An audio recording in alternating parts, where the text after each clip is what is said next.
After we chased them out, nobody said another word. We had exiled all of the suspicious ones, even though we had known that there might be some innocents among them. We had exiled them all the same. We had chased them out of this paradise, where people didn't have to doubt each other. However, our motive for chasing them out had been suspicion of our fellow man, the worst kind of crime for a human.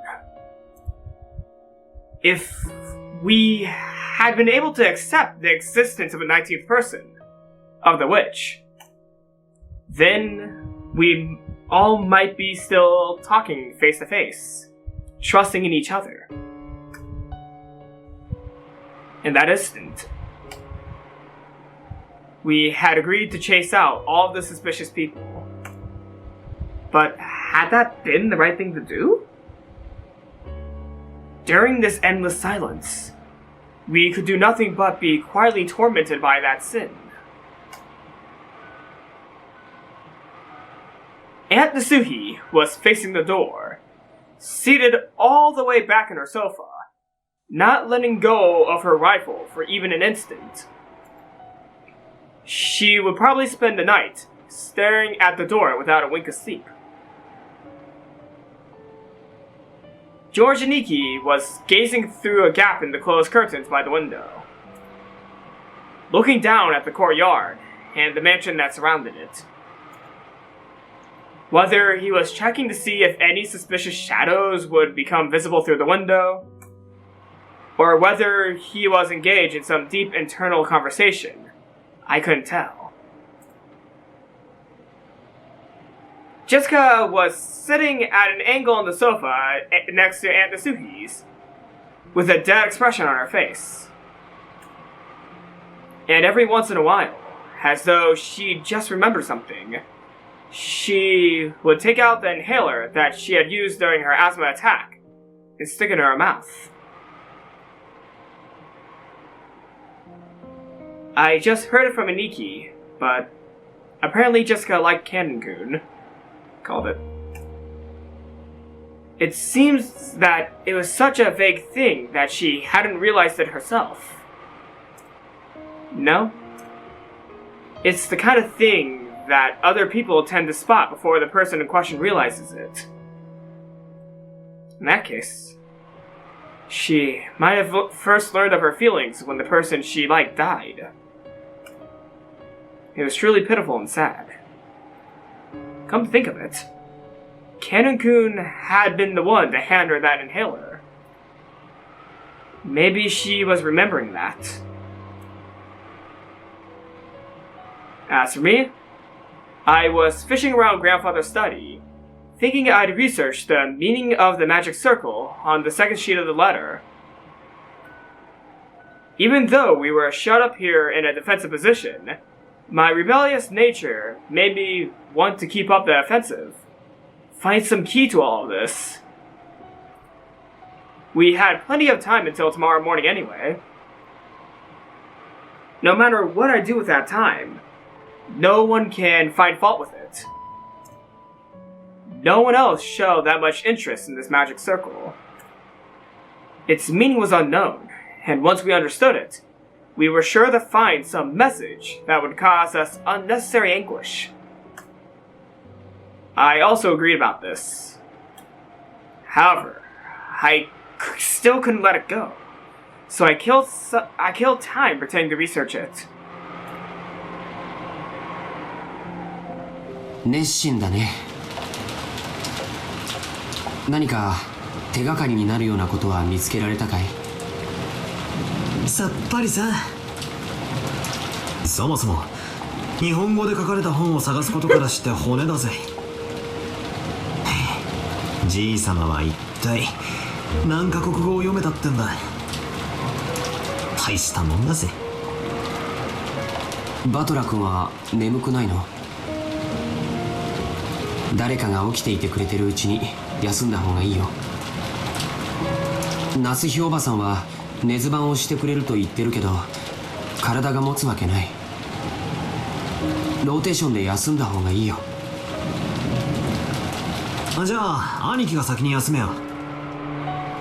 俺は眠気が来るまでちょいと調べ物をしてるさ。さっきの魔法陣？まあな。どうせ時間は腐るほどあるさ。ベアトリーチェ様がどういうメッセージを込めやがったのか面白そうだと思ってよ。よせよ。そういうのやってると妙なのに取りつかれちまうぜ。安心しろよ。俺はマリアにお墨付きをもらってるぜ。俺には霊的才能は活気しなんだってよ。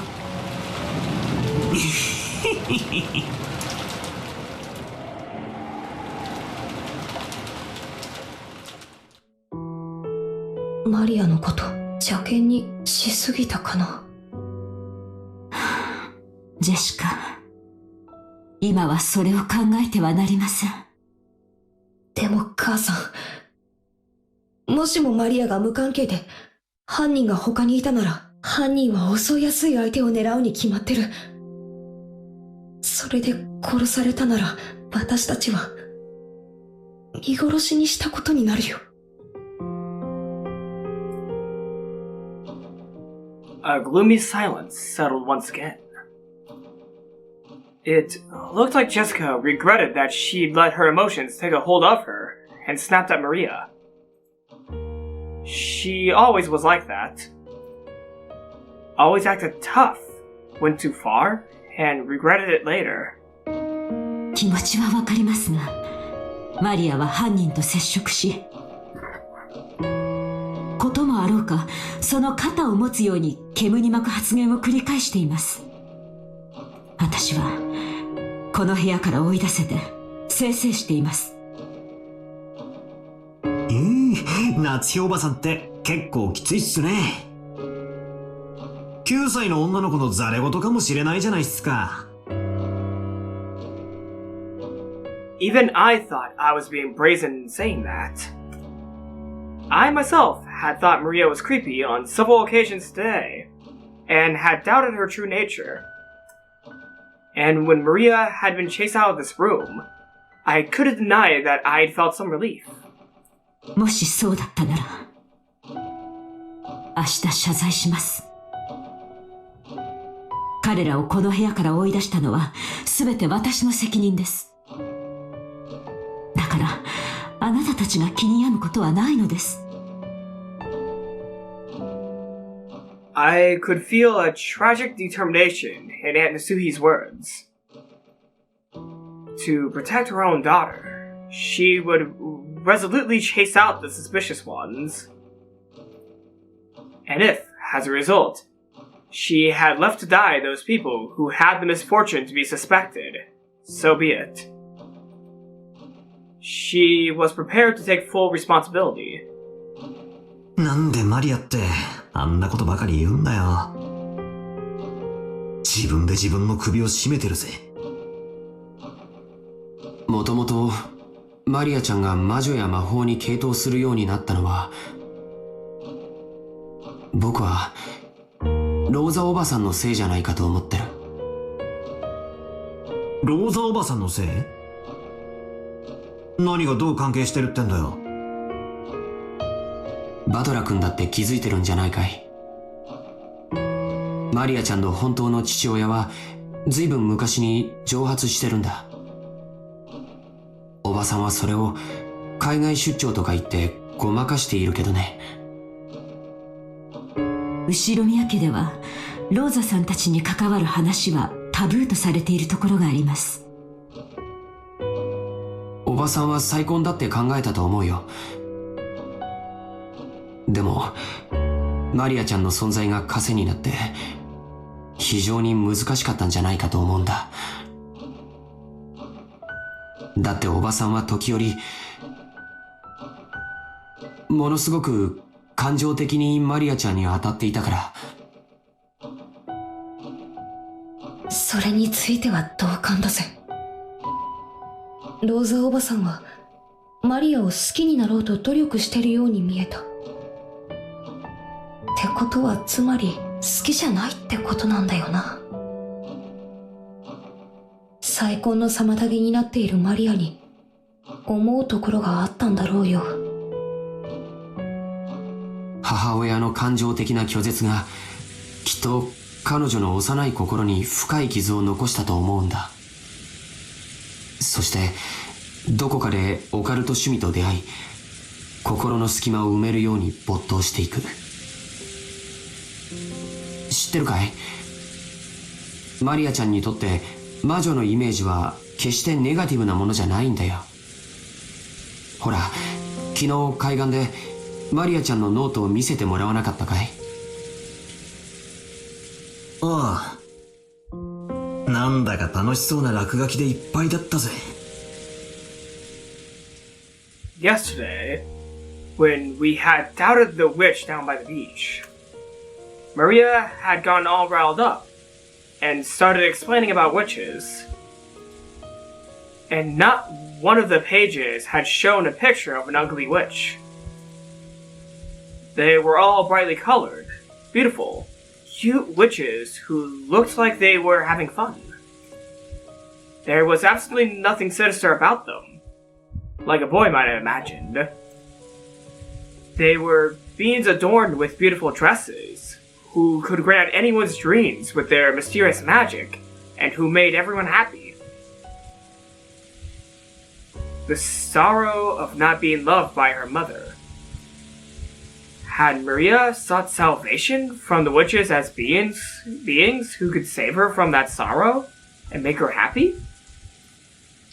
Someday a witch would come, and using her wonderful magic, would bring Maria happiness.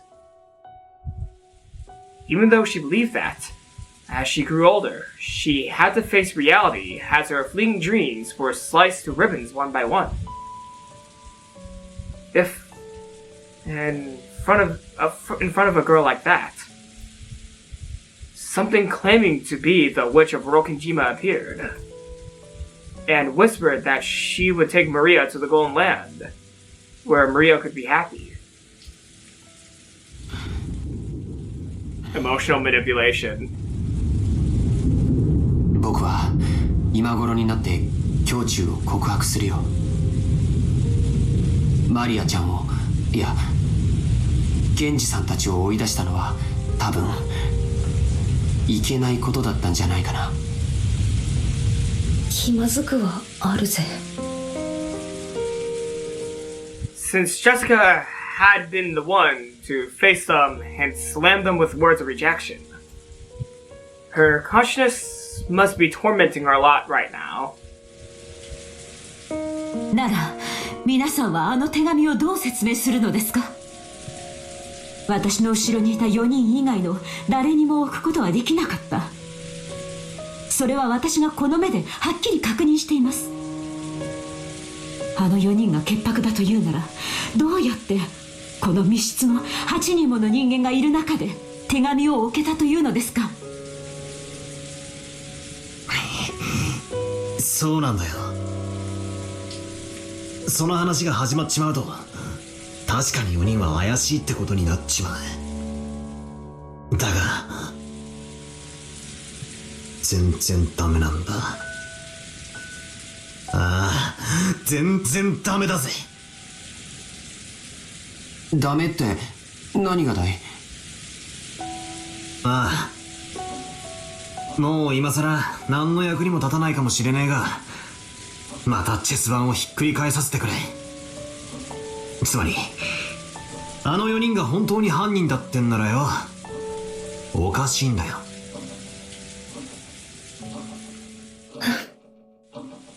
そうだぜ。あんなテーブルの上に堂々と置いたら、この中に犯人がいますよと告白するようなもんじゃねえか。そうだよ、おかしい。やるなら、例えば扉の隙間に置いて廊下側から差し込まれたように見せかけるとか。そうだよ、部屋の外に犯人がいるように見せかけなきゃ自分が疑われてしまうことが分かってたはず。ああ、そういうことなんだ。あの4人の中に犯人がいたとして、テーブルのど真ん中に手紙をポンと置くことはリスクばかりで何の意味もないんだ。だがどうやってそこに手紙を置いたかのトリックは置いといて、あの4人以外の誰か、すなわちこの部屋の外に犯人がいたと仮定したとき、あの手紙には大きな意味が生まれる。よしなさいバトラ君。今さら些細な問題です。 And Nasuhi quickly guessed what I was getting at. No. Maybe she had thought of it long before I had, and had simply held her tongue. この部屋の外に犯人がいて、俺たちが外からは手出しをできない密室に立てこもっちまったらお手上げだ。ああ、そうだよ。この部屋からじい様がいなくなったって話の時、俺が披露した説じゃねえか。じい様が自分から出ていくという説。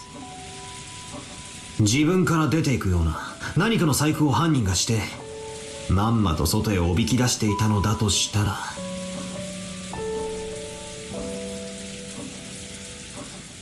Come to think of it, even Maria had said it.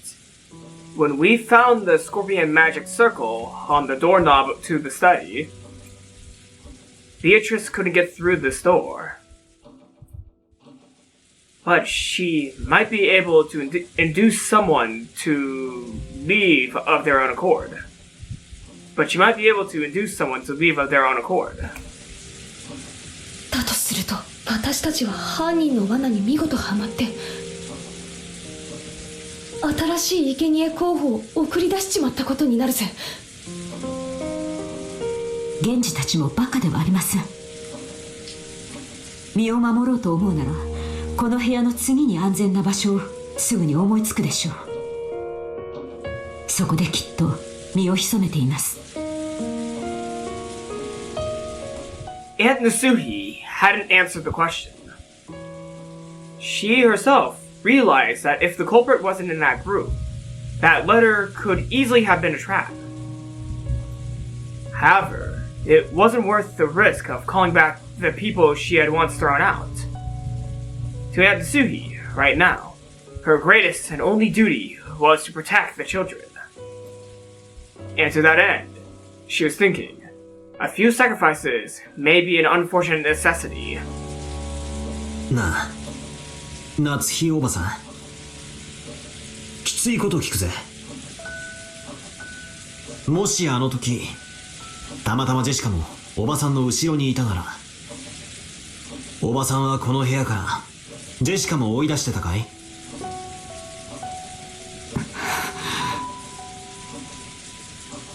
確かに残酷なところはあったかもしれない。でも夏日おばさんは母として娘を守りきろうと思った。その責務から自分がやがては糾弾されることを覚悟で彼らを追放したんだ。俺は別にそれを責めてえわけじゃねえ。ただそのジェシカはいいお袋を持ったなってそう思ったのさ。そうだね。夏日おばさんは朝からずっと続いているこんな事件の中でも冷静さを失わず、ずっとみんなを牽引してきてくれた。もしおばさんまで混乱していたら、僕たちは今頃全員犯人の手にかかっていたかもしれない。だから僕たちはおばさんに感謝しなくちゃいけないと思う。ありがとう。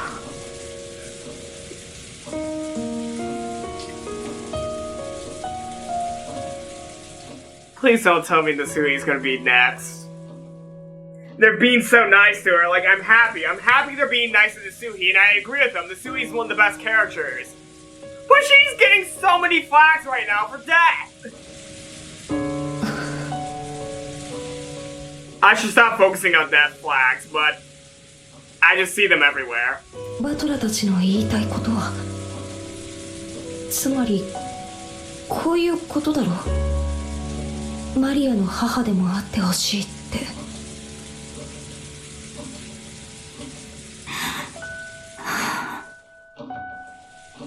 私、マリアのことを実の妹みたいだとずっと思って可愛がってきた。なのにいろんなことがあってちょっと混乱しちゃって、ひどいことをたくさん言って傷つけてしまった。 And in the end, your empathy will be the thing that gets you all killed. 母さん、お願いだよ。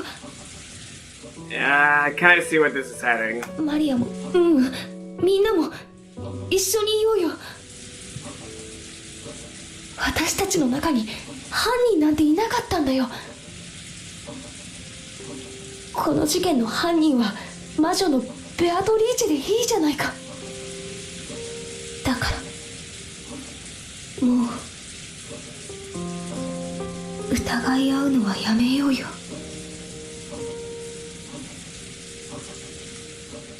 And Nasuhi closed her eyes for a short while. Was she coping with her throbbing headache again? Or was she thinking of something?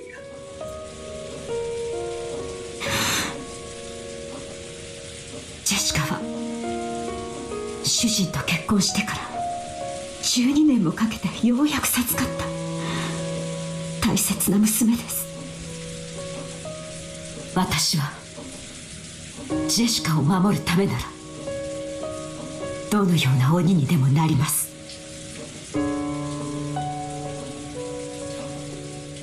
That was some pretty strong language at the end there. She realized very well that these were only words, but even so, she strongly resolved to protect her daughter, even if she had to become a demon. But that was because she was tormented by guilt. Today had been so long. So many things had happened in one day, and we had been put under such pressure. I wonder if we have the right to greet tomorrow the way we are now. There it is. 見つけた。この魔法陣だ。Within the books, I had constantly... Okay, no, I know something intense is about to happen. So this is a perfect moment for me just to take a quick bathroom break before I get back, because something intense is about to happen. And I can sense it now. I'm going to need to pee at the worst moment possible. So I'm going to go ahead and go to the restroom real quick. So I'll be right back, everyone. Within the books I had been constantly flipping through, I had finally found the same magic circle that had been drawn on the second sheet of the letter. George and Nikki peered at it as well. This magic circle's name was the third magic circle of Mars. The Hebrew written on it was from the Old Testament's book of Psalms, Psalm 77, verse 13. What God is so great as our God? The meaning of the magic circle was discord. It agitates internal divisions and causes the enemy to bring about their own downfall. おいおい、マジかよ。 Could there be a more fitting way to describe our current situation and mental state? We couldn't help but be stunned into silence. じゃあこの手紙は罠だってのかよ。どうやってここに置いたんだよ。この部屋には私たち8人以外には誰もいなかったんだぜ。とにかくどうやってここに置いたのか、その方法は捨ておくぜ。とにかく犯人の狙いはたった一つ。この鉄壁の書斎に疑心暗鬼を引き起こして生贄の羊を俺たちの手で外へ放り出させることだったんだ。だとしたら狙いは外へ出された人たちだ。母さん、どうしよう。あの4人が危ない。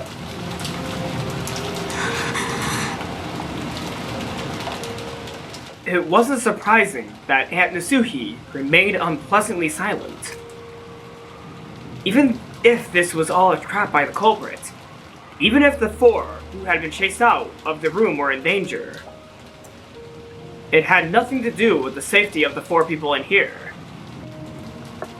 And there is no way to prove the innocence of the four people we had kicked out. If we're willing to let them die, then we shouldn't leave this room no matter what. That way is safest. Just then, all of a sudden, the piercing sound of a telephone rang through the room. It was the antique extension phone that was set on Grandfather's study desk. It had started ringing right as we began this conversation. It was only natural that we would think it. It was only natural that we would think it. It was only natural. That phone is really distracting. The loudness of that phone, it's distracting. It was only natural that we would think it an SOS from the others we had kicked out. But then, Aunt Nasuhi spoke. どうして電話が Mine. 故障していて使えないはずなの。そんなことは関係ねえさ。もしマリアたちが助けを求める電話だったら。そもそも電話の普通が犯人の工作によるものならば、この電話おそらく。Without one sentence, the ring of the phone, which had sounded like a scream for help, started to sound like a ghastly summons from some unknown person. Anasuhi hesitated over whether to pick up the receiver. トロ、おばさん、何かの理由で電話が回復したのかも。マリアちゃんたちからの緊急の電話の可能性もある。そうだぜ。それに万一犯人からの電話だったら上等さ。話を聞いてやろうじゃねえか。それにどうせ電話だ。受話器越しに何をほざいたって痛くも痒くもないぜ。おばさんが取らないなら俺が取るぜ。私が取ります。もしもし。I stretched out my hand to take the receiver, but Aunt Nasuhi picked it up first, as if to say she had it under control. We all held our breath. Trying to figure out who the person on the other end of the phone was. But for a while, Aunt Nasuhi just kept saying hello. A silent phone call?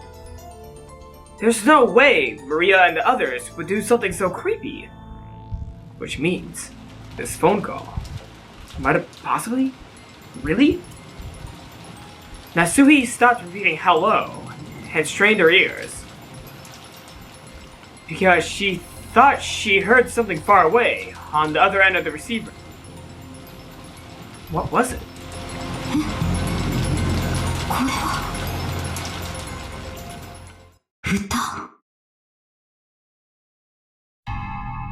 House Halls. だって何ですか、おばさん。わかりません。電話の向こうでかすかに誰かが歌っているのが聞こえます。何のことやら。ちょっと受話器を借りますぜ。もしもし。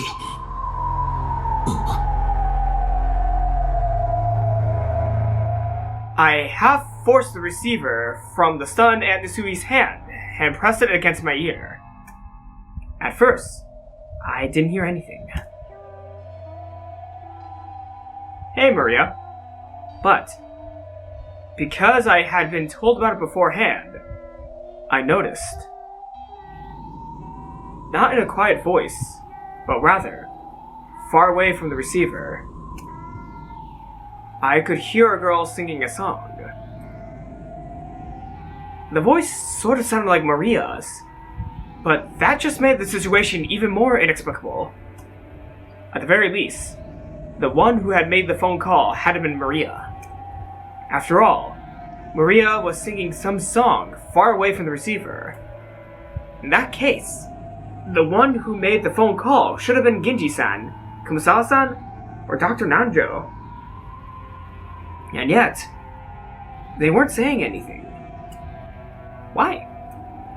For what reason? Who was the person who made this phone call? おい、もしもし、誰だ、返事をしろ。歌ってるのはマリアなのか。返事をしてくれ。何が起こってんだよ。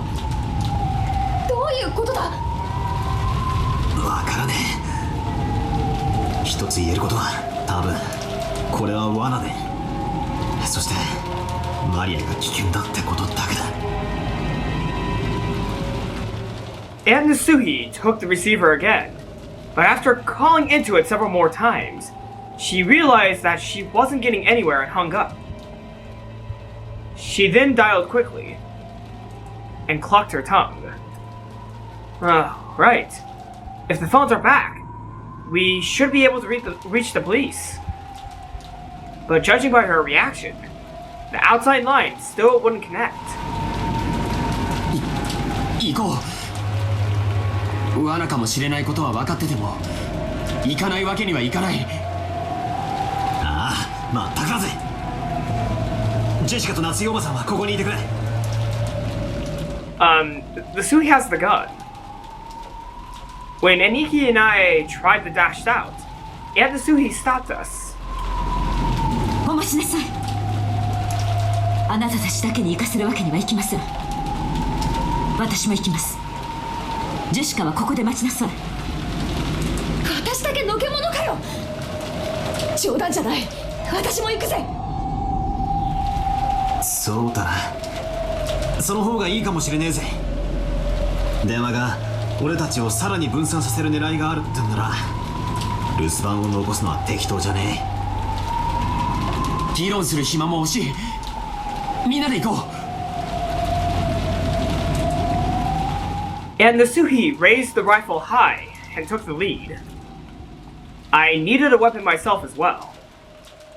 I found a 3-prong candelabra, which looked like it could be used for some strange ritual, and armed myself with it. With the spikes it had to fit the candles on, although they were short, it was almost like a 3-pronged spear.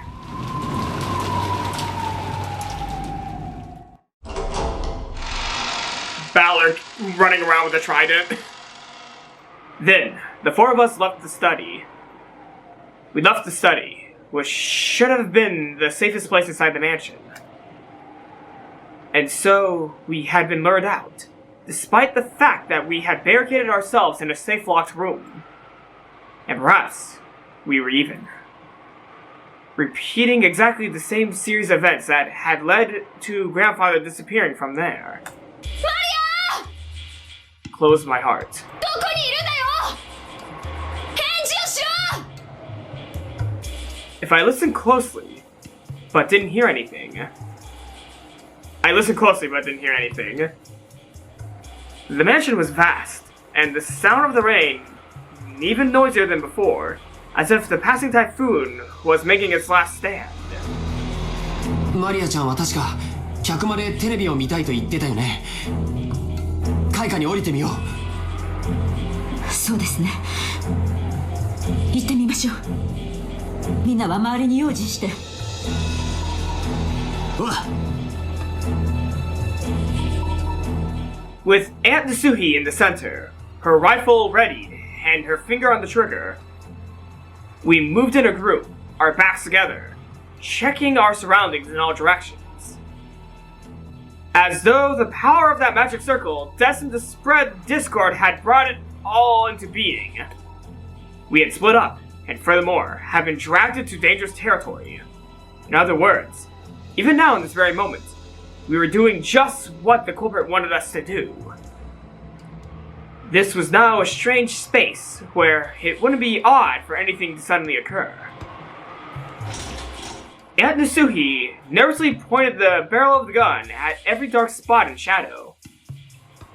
It felt like that motion was out of fear rather than caution. But the rifle she held in her hand would surely be also our trump card that the killer was afraid of. 僕はずっと思ってたんだ。カノン君のように胸にあのアイスピックを突き刺すことは不可能ではないと思う。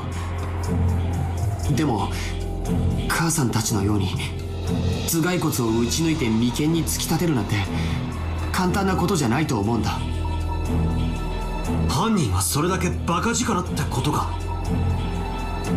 多分あのアイスピックを飛ばす、あるいは打ち込む射出機のような武器があるんだよ。人力だけであれだけ深々と刺突するにはあの絵は短すぎる。いずれにせよ頭蓋骨を打ち抜くほどに強力です。カノンの傷も肺にまで届いていたそうです。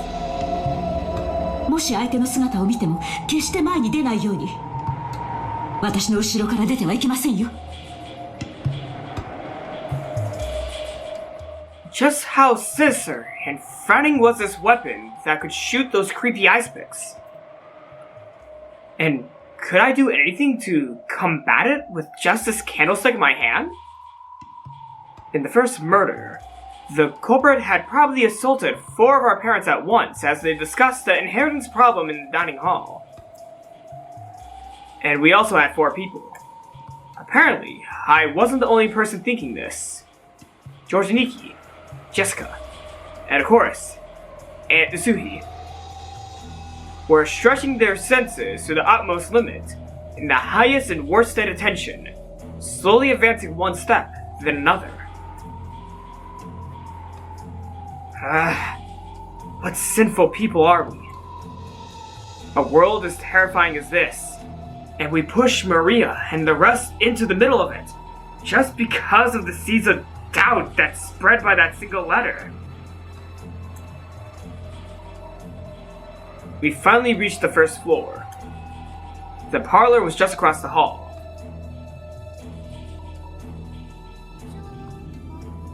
When we listened carefully, we could hear it faintly. Maria's eerie singing voice. She wasn't singing naturally, as though she were in a good mood. She was singing mechanically, as if she was in music class in school and had been ordered to sing. The song she was singing was just a common folk song, one that everyone has probably sung in school at least one time or another. Well, why that? In the middle of the night, alone, with all our heart, over and over. Why? When we had just left the study, we had called out in loud voices, asking Maria where she was. But this time, no one said even a single word.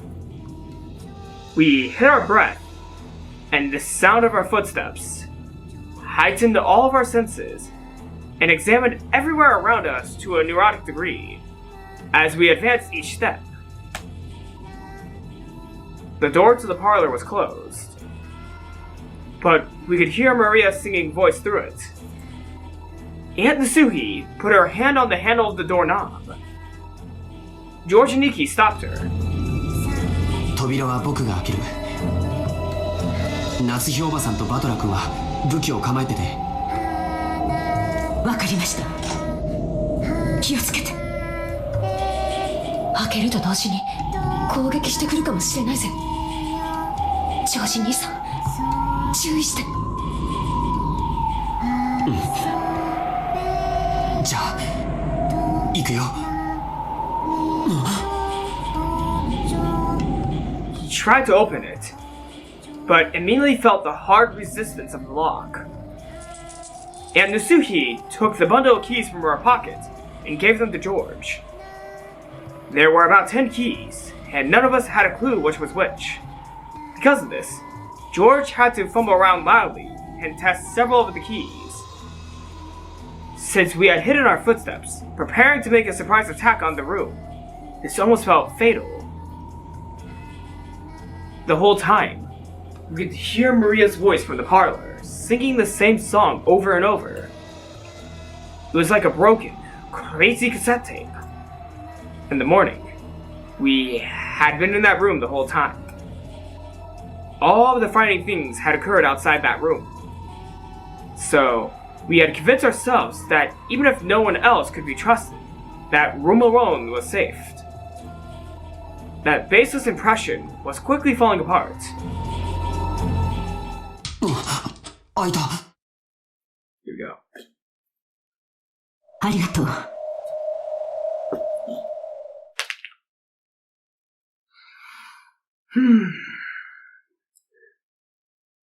Alright.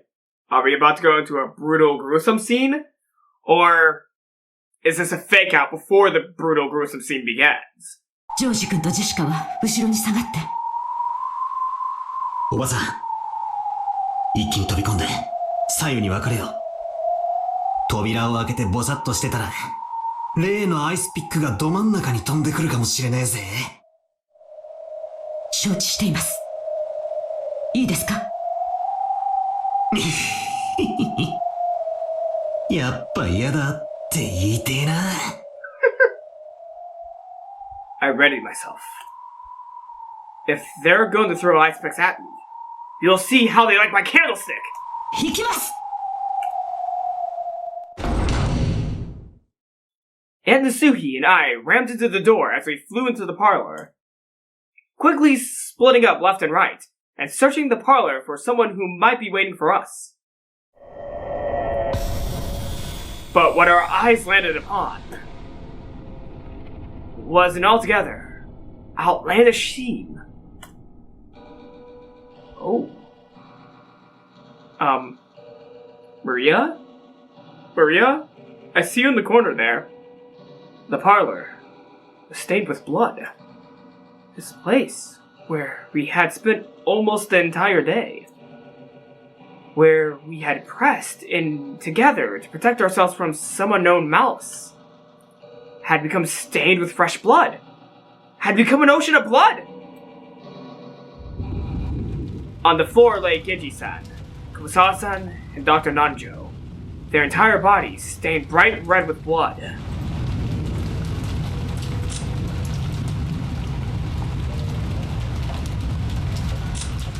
Nanjo Teramaza, found in the parlor, with a weapon resembling an ice pick having been rammed into his thigh, and his face smashed.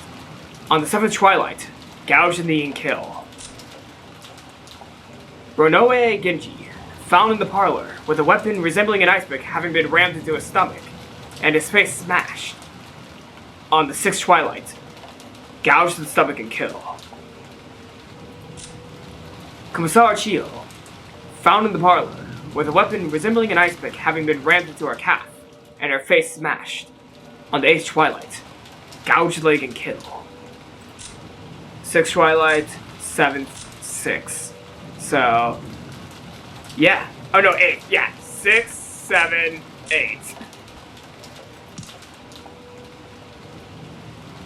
But the only way we could identify them was by their clothes. That was because... that's right. This is how this whole tragedy started.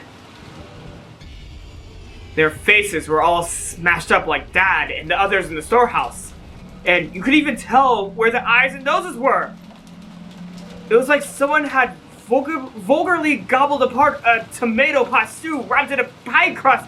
Oh, sloppy and sloppy. Ah! Gold Slaughterer. And that wasn't all. Their bodies had other wounds. There were those demon's ice picks. They were in Genji-san's stomach. Dr. Nanjo's thigh? No, his knee. Yeah, it would be his knee. In the epitaph, the sixth Twilight was the stomach. on the set of Twilight, it said to gouge his knee. So, after seeing one of them stuck near Kumasawa Bachan's calf, I couldn't help but masochistically laughing. Yeah, of course it would be. On the 6th Twilight, gouge stomach and kill. On the 7th Twilight, gouge the knee and kill. On the 8th Twilight, gouge the leg and kill. Now even the 8th Twilight is over. The next one, the 9th Twilight? What was it again? Maria was there.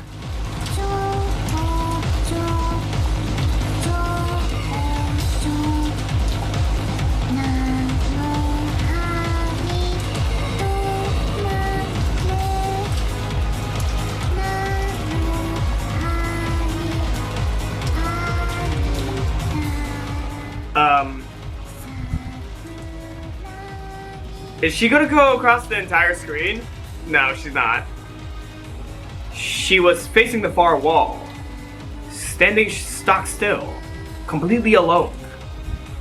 Facing away from this horrible scene, standing in front of the wall, singing her song over and over. There was nothing else in the room.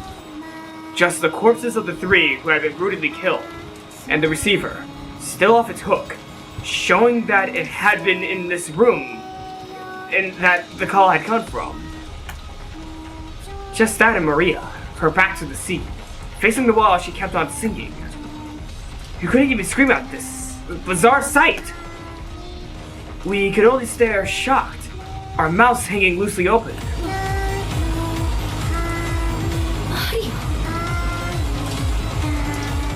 Just got called out to her. But Maria showed no reaction. Alone. She kept singing. Enough. We had come here trying to save Maria from some approaching danger. But now that we found her, we should have been running up to her, hugging her, joyous that she was safe. And yet, not one of us could do that. Everyone thought it, but they couldn't say it. After all, because, that's right, it's crazy, and yet, but no, it couldn't be. Maria! 歌うのをやめろ! 聞いてるのか? At some point, and Nisui and I had pointed our weapons at Maria's back.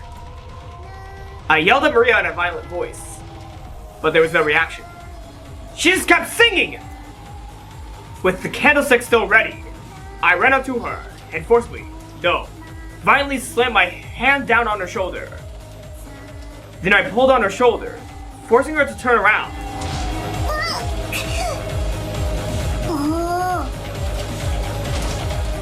Maria's small body was quickly pulled down and fell. And, as though unhappy about how her singing had been interrupted, she looked into my face with her usual expression. Even in this gruesome situation, she was just like normal! Maria, これはどういうことなんだ? 誰がやった? ベアトリーチェ。いい加減にしろ! I threw the candlestick I had been holding against the wall. The violence of that reckless sound should have gone straight into Maria's heart. But her expression didn't change at all. よすんなバトラ君。マリアちゃん、今度こそ君は3人を殺す犯人の顔を見たはずだよ。犯人は君に手紙を渡したというベアトリーチェなのかい？おお、ベアトリーチェ。ああ、ならこれで確定したぜ。19人目はいるんだ。ベアトリーチェは実在するんだ。じゃあマリア、これくらいは教えてくれるよな。奴はこの3人をどうやって殺したんだ？何をどうやったらあんなむごい殺し方ができるんだ？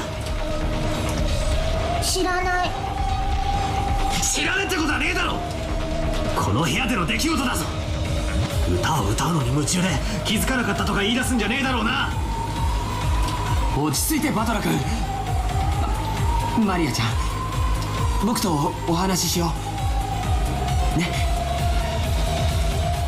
Georgianiki, as he always did, crouched down next to Maria so that their eyes met, and talked to her very kindly. マリアちゃんはどうして壁を向いてお歌を歌っていたのかな。うん。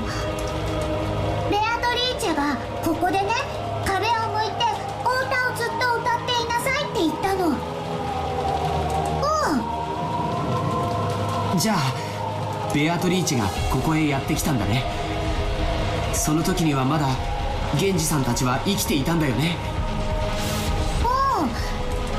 みんなで客間に来て座ってた。源氏さんはちゃんと鍵をかけてたよ。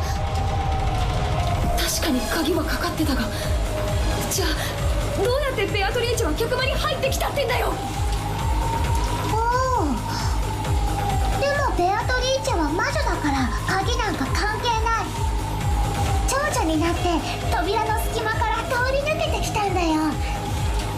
はあ、冗談も休み休み言いやがる。そんなわけねえだろ。お前は何を言ってやがるんだ。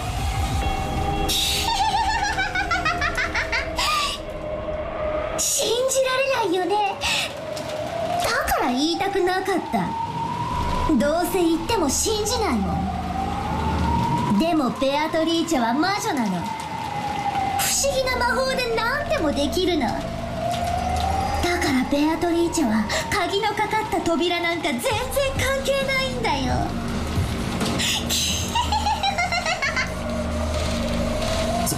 それで現れたベアトリーチェは、そしてみんなはどうしたの。ベアトリーチェは言ったよ。おじいさまの書斎は強力な力に守られていてどうしても入れない。だからあと3人の生贄はこの客間の4人の中から選ぶって。みんな嫌だって言ったよ。熊沢さんは嫌だ嫌だってすごい言ってた。でもベアトリーチェは選ぶよ。そしたらね、ベアトリーチェはマリアはいいよって言ってくれたの。どうしてだと思う？バトラがマリアの安全を祈って念を込めてくれたあの火星の5の魔法陣のサソリのお守りがあったからだよ。 Well, Byler did save you. だからその力でベアトリーチェはマリアにだけは何もできなかった。だから生贄はマリアじゃない3人に決まったの。そしたらね、ベアトリーチェはね、言ったの。さあさあ、壁に向かってお歌を歌って聞かせなさい。 That kind of sounds like Ava. That kind of sounds like Ava. Slightly, I don't know.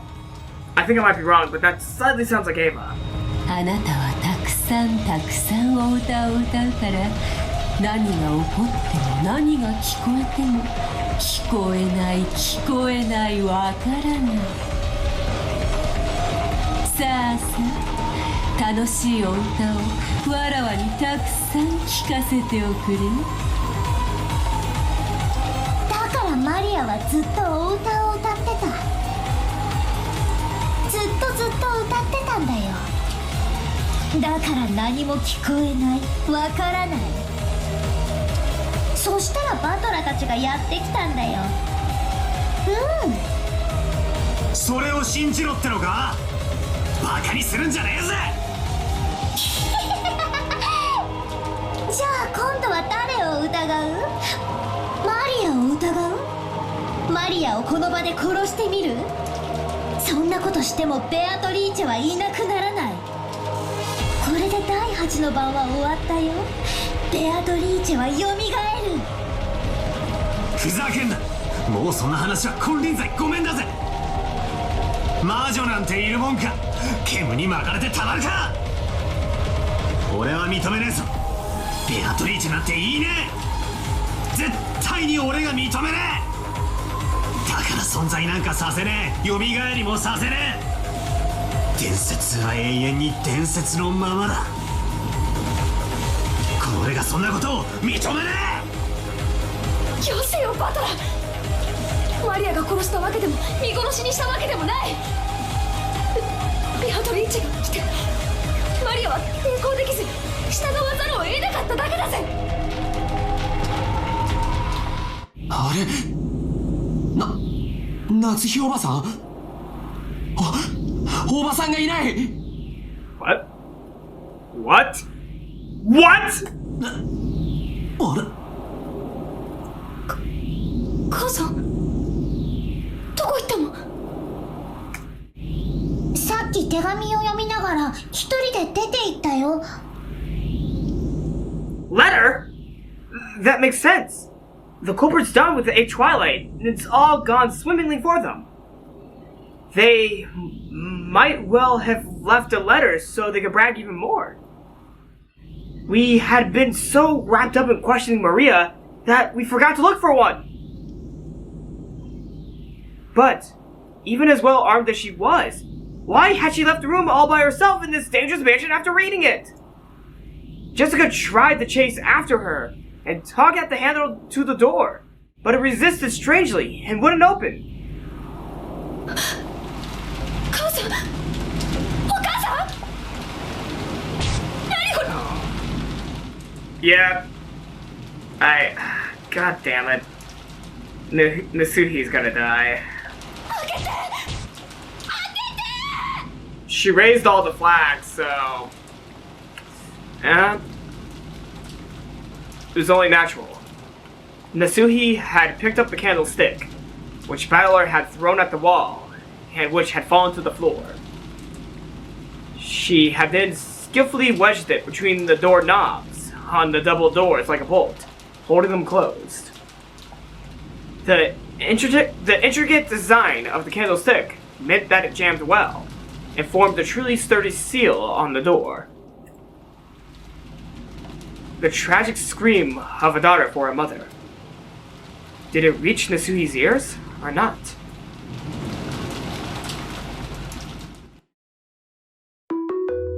That angle.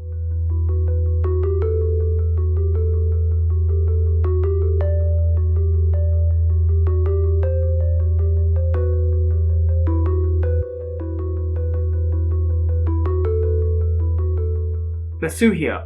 Oh. She's gonna fight the culprit. She's gonna fight the culprit. Oh my god, she's gonna fight the culprit. Oh god. Oh no. She's gonna put up a fight, but she's gonna end up like Canon. I can bet it now. Ah! Nasuhi was alone in the entrance hall. It was the place where the portrait of Beatrice had been hung. Nasuhi threw down the final letter from Beatrice that she had read in the parlor, readied her rifle again, and in a voice that rang clear, yelled in the massive space that was the entrance hall. 後宮家代表、後宮夏日です。姿を見せなさい、黄金の魔女、ベアトリーチェ。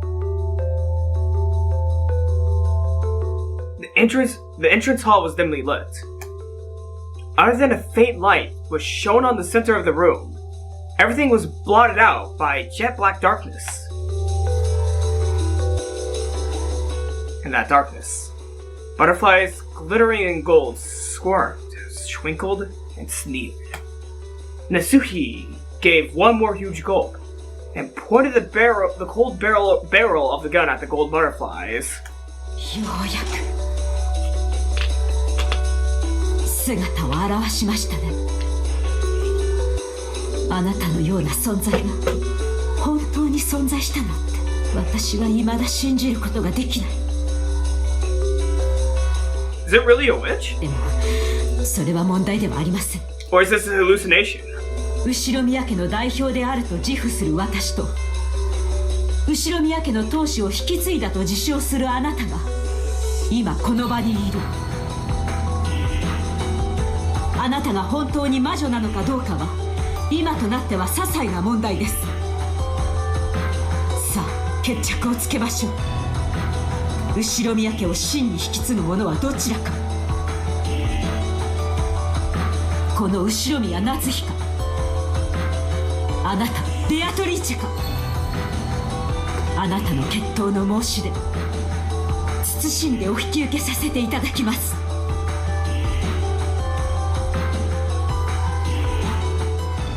Please don't cut off. Please let me see this. It's gonna cut off. Oh. Whoa. Oh, there we go. The gold butterflies slowly formed a human shape, which walked into the dim light. Natsuhi readied the rifle and glared. The witch raised her golden staff overhead and laughed. Natsuhi's finger slowly squeezed the trigger.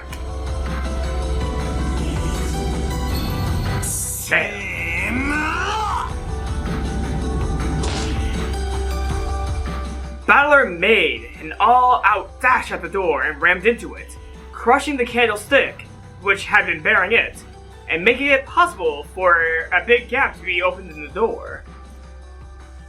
He kept kicking the candlestick through that gap, and the door was finally released. At that time, they heard it. They clearly heard, just once, the crypt sound of gunfire.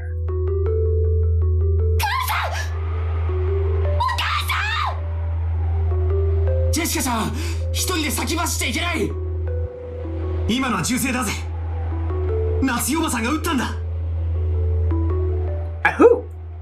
At the culprit! The noise had come from the entrance hall. And the entrance hall looked like a stage. Like the heroine of a tragedy, lying down and bathed in light. Arrayed in the beauty of that silence. And Natsuhi was face up, crumpled on the floor. No. Half crazed, Jessica ran up to Aunt Natsuhi. On her forehead. It was almost as though a sparkling shard of pigeon's blood, ruby, had been placed there.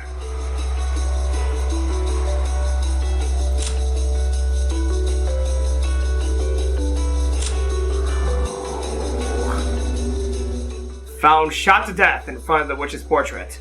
How impudent of her to challenge a witch with nothing but a mere gun. Of course she'd end up dead like this. Damn it. And from it, a single stream of blood makeup passed by her eye and began to traverse her face. The faint smell of gunpowder smoke came from the barrel of the rifle Aunt Natsuhi still grasped. Huh? Then she shot herself in the forehead? Why?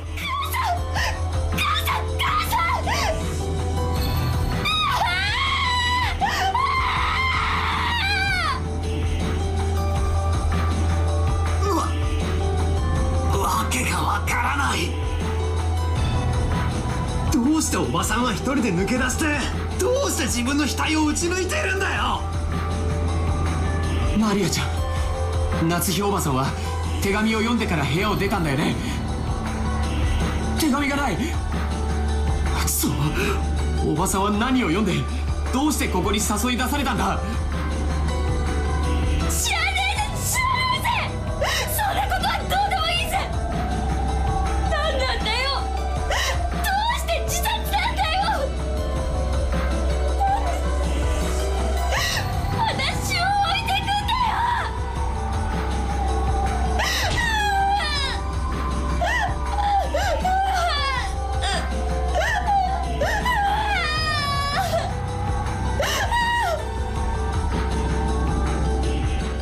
Jessica clung to her mother's corpse, crying earnestly.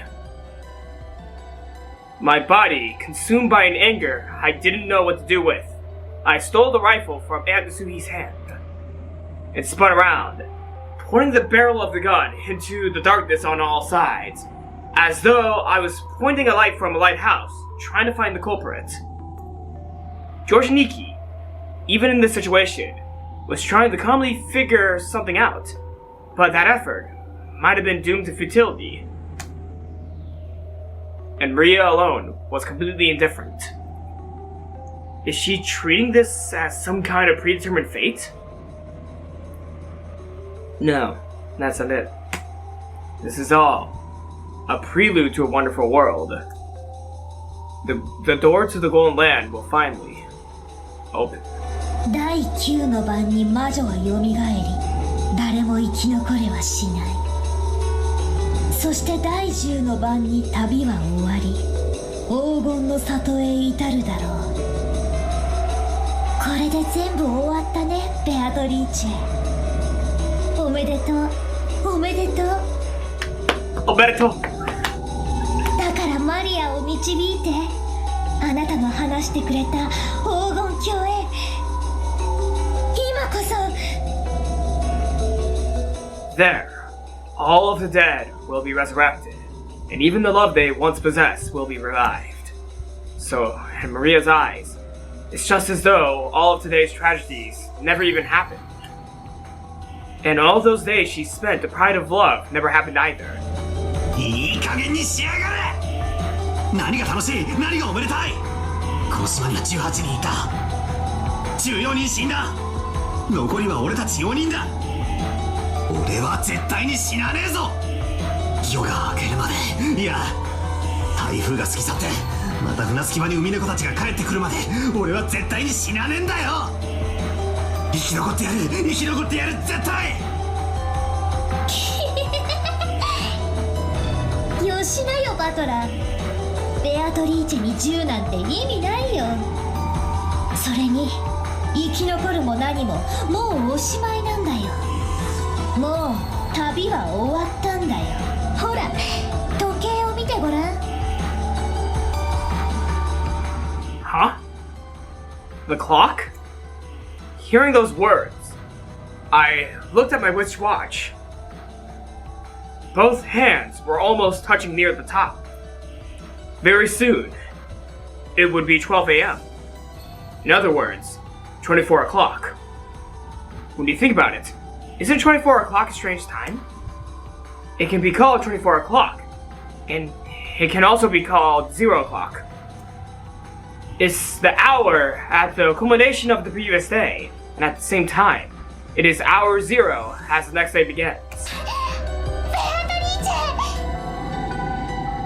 Maria suddenly called out happily and ran towards the darkness. It was almost as though Beatrice was somewhere in that darkness, and Maria was running up to her. As I looked down the barrel of the rifle, as Jessica hugged her mother's corpse, George and Nikki stood there shocked. We gazed into the darkness. Our eyes fixed just in front of Beatrice's portrait. And there, Maria leapt into a hug with the portrait's subject. You've got to be kidding me! This is ridiculous! Impossible! This madness can't possibly be! Witches don't exist! I won't accept it! Things like you must not exist! Because this is a human world! Is he gonna shoot the painting? Do you think I could accept something that's not human? Never! I'll never! Oh my god. He's actually gonna fucking shoot the painting. I pulled hard on the rifle's lever. The cartridge was ejected, fell on the floor, and a new cartridge was loaded. Then, I sighted the witch down on the barrel. Maria turned around. Still clinging to the golden witch, she's turned around. だから意味なんてないってば。ベアトリーチェに鉛玉なんて意味ないってば。バカだね、人間は。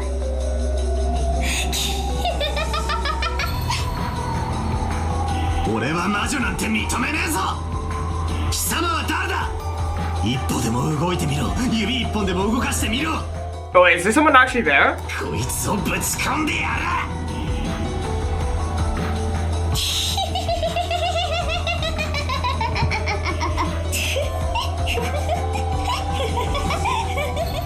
Are we speaking to a painting or someone there?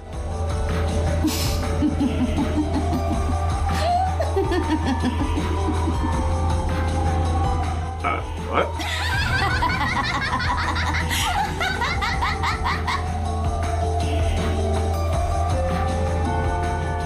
The laughter of a witch, no, the witches, was joined by the laughter of even the large clock in the hall.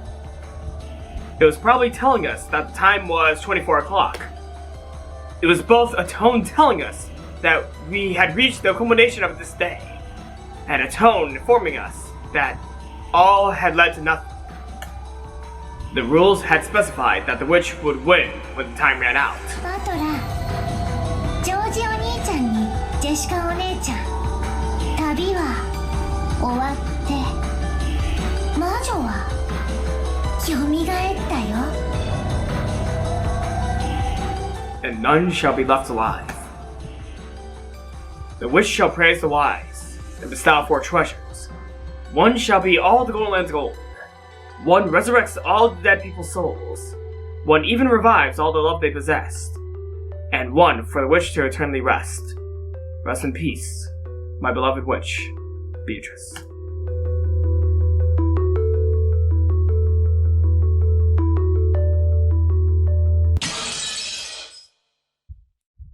Umineko no Nakukor ni.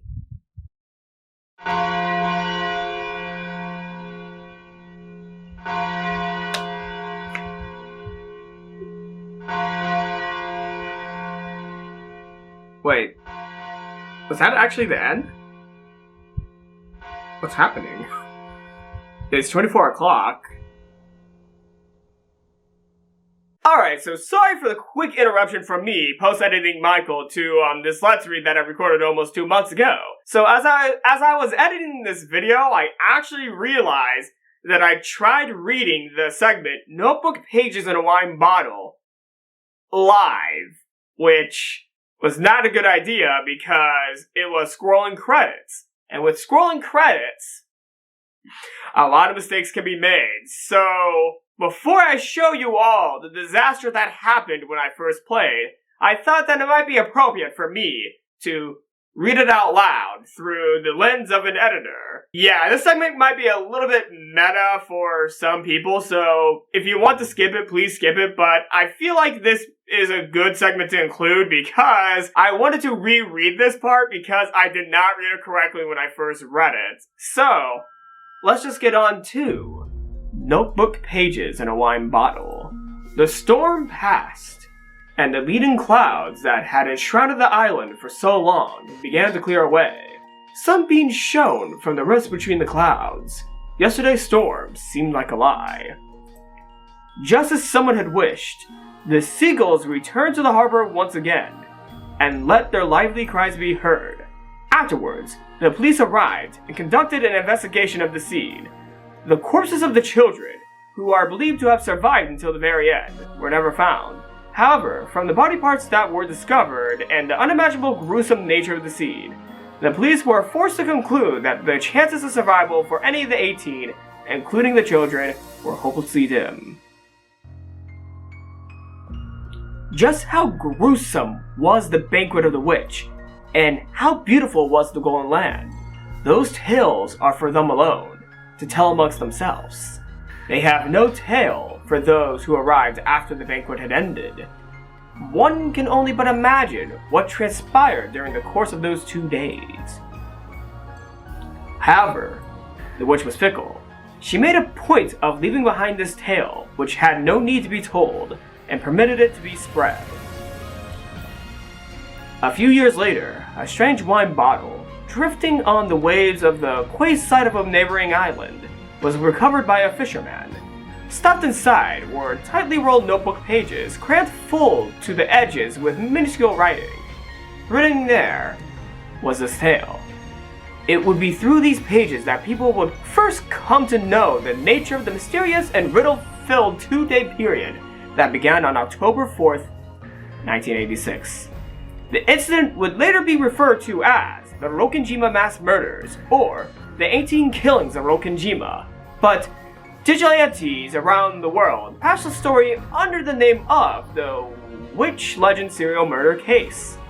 Lovers of the occult claimed it to be the sorry result of an immoral ritual that sealed off the island, and savagely embellished the mysterious 2-day span with their own interpretations as they spread it far and wide. However, not one of these interpretations arrived at the truth of the facts. And while the notebook pages tell of this mysterious incident, they do not tell the truth behind it. In fact, perhaps not even the writer of the notebook knew the truth. Perhaps she may have desired to know. According to the writer's signature, her name was Ushimiya Maria. Furthermore, as a result of an all-out police search, part of Maria's body has been discovered, a piece of her jaw. It was one of the rare instances where the owner of a body part was able to be identified through dental records. There were many parts that could not be linked to any specific person in that gruesome scene, so the jaw could be called an extremely fortunate find. Because the jaw had been separated from its body, the police considered her chances of survival to be hopelessly dim, even though no other parts were found or identified. Let us conclude this tale with the final paragraph of the notebook pages that Ushimiya Maria left behind. By the time you read this, I will probably be dead. Although there may or may not be a corpse, you who have read this, please uncover the truth. That is my only wish. Ushimiya Maria. To this very day, the truth of the Witch Legend serial murder case has not been brought to light. First game, Legend of the Golden Witch result. Klaus, Rudolph, Rosa, Kyrie, Ushimiya, Shannon Servant, Goda Servant, died on the first Twilight, chosen by the key in sacrifice. Ushimiya Eva and Ushimiya Hideyoshi died on the second Twilight. Eva, forehead pierced by the stake of Asmodeus. Hideyoshi, forehead pierced by the stake of Beelzebub. Ushimiya Kinzo, died on the fourth Twilight. Forehead gouged by the stake of Mammon. Servant Cannon, died on the fifth Twilight. Chest gouged by the stake of Satan. Servant Genji, died on the sixth Twilight. Stomach gouged by the stake of Lucifer. Attending physician Nanjo, died on the seventh Twilight. Knee gouged by the stake of Belphegor. Servant Kumasawa, died on the eighth Twilight. Leg gouged by the stake of Leviathan. The witch, Beatrice, revived on the ninth Twilight. She will finally open the doors of the Golden Land. Natsuki Ushimiya died on the ninth Twilight. The witch praised her nobility and granted her the honor of a duel. Ushimiya George, missing on the 10th Twilight, accepted the witch, prostrated himself, and was invited to the Golden Land. Ushimiya Jessica, missing on the 10th Twilight, accepted the witch, prostrated herself, and was invited to the Golden Land. Ushimiya Maria, missing on the 10th Twilight, accepted the witch, prostrated herself, and was invited to the Golden Land. Ushimiya Battler, missing on the 10th Twilight. He denies the existence of the witch. Will she invite him to the Golden Land? The witch shall praise the wise and grant 4 treasures in the Golden Land. There, they chose to revive the souls of the dead and the love they possessed.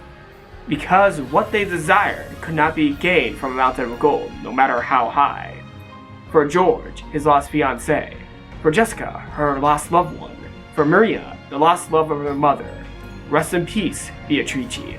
May your slumber never be disturbed again. The winner is the Golden Witch, Beatrice. Of the 18, none solved the riddle of the golden time. All 18 died. Umineko no Nakukori ni. None were left alive. And that was the credits of Umineko no Nakukori ni, Episode 1, Legend of the Golden Witch. Now, let's just jump right into the first time I saw this credit sequence, and my failed attempt of reading them out loud.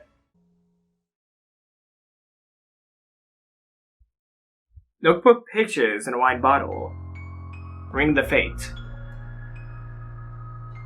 Oh, is this the credits? This is the fucking credits, isn't it?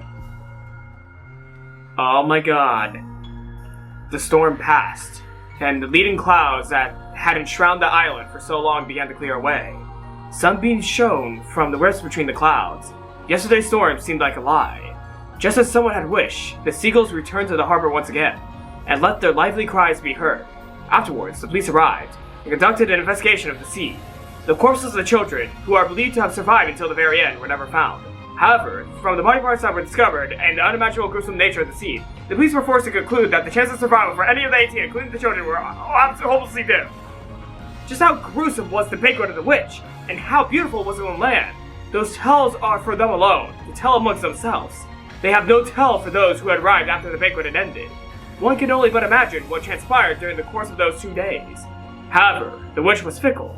She made a point of leaving behind this tale, which no need to be told, and permitted it to spread. A few years later, a strange white bottle, drifting on the wayside of the neighboring island, was recovered by a fisherman.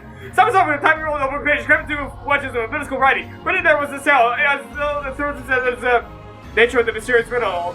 Fuck! I'm just gonna read it in my head. Lovers of the Cold claim it to be the story result of an immortal ritual that... fuck, I can't... This is too fast. I'm just gonna read it. And while the notebook pages tell of the mysterious incident, they do not tell the truth behind it. In fact, perhaps even the writer of the notebook knew the truth. Not even the writer knew the truth. Perhaps they desired to know. According to the writer's signature, her name was Ushimiya Maria. Furthermore, as a result of an all-out police search, part of Maria's body had been discovered, a piece of her jaw. It was one of the rare instances where the owner of the body part was able to be identified through dental records. Let us conclude. This tale was with the final paragraph. Okay, this is Maria's final paragraph.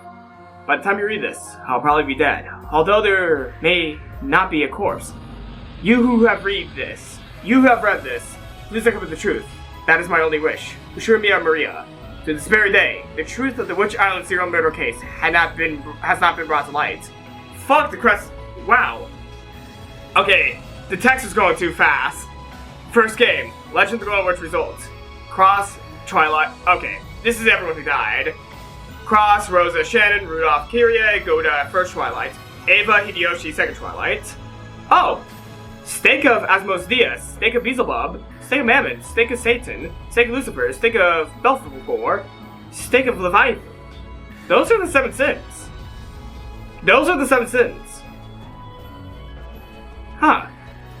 George, Jessica, Maria accepted the wish, prostrated himself, and was invited to the Golden Land. Battler. He denies the existence of the wish. Will she invite him to the Golden Land?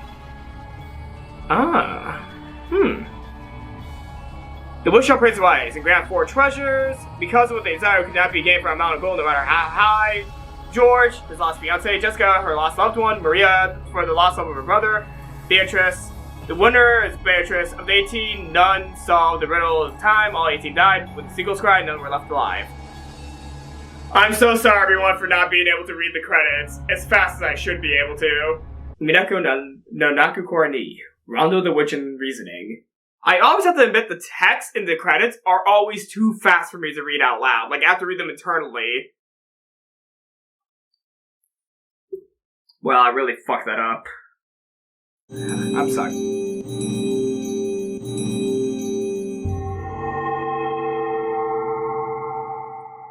What? New elements added. The Golden Witch has prepared a gift in commemoration of your recent sojourn. The new elements may be accessed from the menu. Oh. Tea party. Picture box. Music box. Okay. Well, oh wait, is the tea party kind of like the after party at Higurashi? Purgatorio. String Quartet number 1 in G major. Allegro. Oh, Mina. Umineko no Yeah. o tsukare-san. This is just like the Higurashi after parties. やれやれ。わけがわかんないうちに物語が終わっちまったな。つまりなんだ？あれは結局犯人は暴けず時間切れのバッドエンドでしたってことなのか？おお、きっとバッドエンド。おお。そうだね。1日目の夜にマリアちゃんが読んだベアトリーチェの手紙に自分の謎を解いてみろとちゃんと予告してたもんね。僕たちは自衛や犯人を探るのに忙しくて全然その謎に挑まなかったし。Well, we learned our lesson for maybe the answer arcs? そうですね。Shannon! ちゃんと碑文の謎に挑んでいたら違う結末もあったのでしょうか。それはどうかな。シャノンちゃんもお疲れ。お茶の給仕なんてしなくていいぜ。何しろここはお疲れ様会なんだからよ。ひでえ目にあった者同士、仲良く傷の舐め合いをしようぜ。ベロベロベロ。ひでえ目って言ったらシャノンがぶっちぎりだったぜ。綺麗どころのキャラだからてっきり最後まで生き残るかと思ったら。 Do you know who wrote this shit, Jessica? A masochist. 一番最初に殺される Well, し。 no, not masochist. なんだっけ。 Sorry, Kishi, I meant to call you a sadist, not a masochist. No, that's me, because I'm reading his work. 顔面を半分砕かれてたんだっけ。最悪だよな。そういうお役目でしたら仕方ありませんし。姉さんが気にすることはないよ。お嬢様方もラストのエピローグを見る限り相当悲惨な最後を遂げられたようだしね。どうもそうみたいだね。なんだか全身を食いちぎられてバラバラにされたみたいな恐ろしい描写があったような気がするよ。 What? それを言ったらカノン君の最後が一番かっこよかったと思うぜ。 I agree. 返り討ちとはいえ犯人と一騎打ちだろ。俺らのよくわからん最後よりは数段マシだぜ。結局何も歯が立ちませんでしたが。でもカノン君の死は大きなヒントになったと思うな。だってあのせいで19人目の存在が明らかになったんだから。 Or someone faked their death. そうだね。あの時点では全員の所在が明らかだった。だからカノン君を殺せるのは未知の19人目しかありえない。マリアは最初からベアトリーチェだってずっと言ってる。信じたくはねえけどベアトリーチェを名乗る魔女が犯人ってことになるんだろうぜ。そうですよね。人にはできない不思議なことがいっぱいありましたし。エヴァおばさんの密室殺人とか魔女にしかできない。人間にはできない。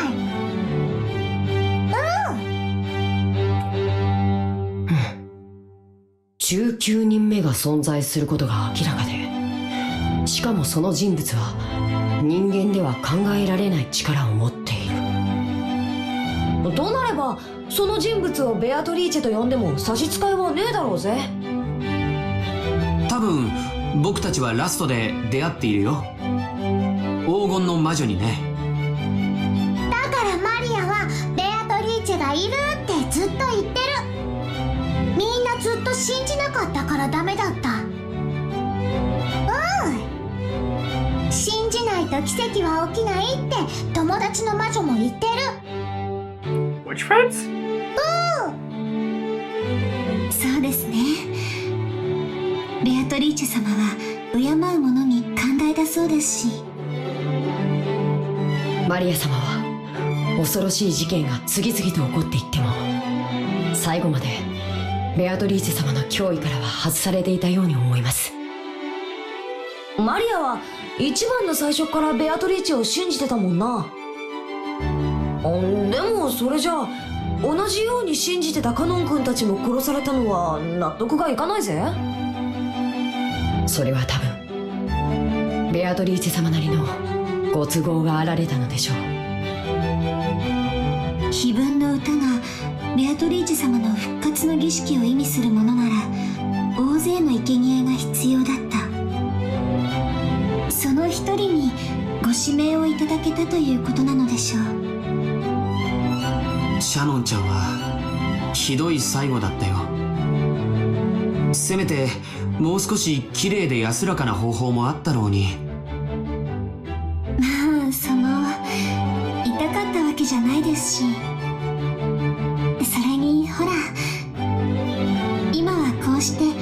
然平気ですから、へっちゃらです。Wait, is this the Golden Land? Is this the Golden Land? Probably not. This is kind of like the Higurashi after party, so yeah, this is probably just them pretending as if they were like actors playing the, playing the scripted game.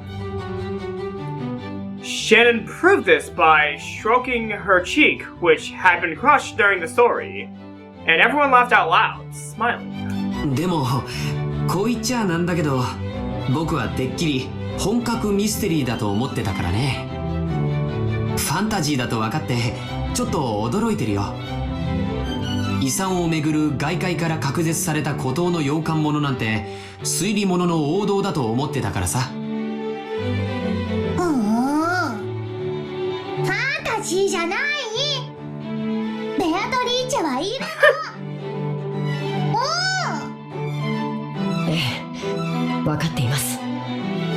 ベアトリーチェ様はいらっしゃいます。Valor, do you have a statement on the opposition? そうですね。ベアトリーチェ様はいらっしゃいます。悔しいが認めざるを得ねえよな。Everyone's gonna fucking say Beatrice exists except for Valor. I'm calling it. 19人目の魔女の関与は明らかだしな。人間には不可能なことをいくつもやってのけてる。劇中の僕らはそれを否定したくてあれこれと考えたけれども、今ならはっきり言えるよ。どれもいずれも全て人間には不可能な犯罪だった。魔法の力を使いこなす魔女のベアトリーチェにしか成し得ない犯行だよ。犯人は魔女だった。その一点において何の曇りもねえぜ。ベアトリーチェ様万歳ってわけだ。みん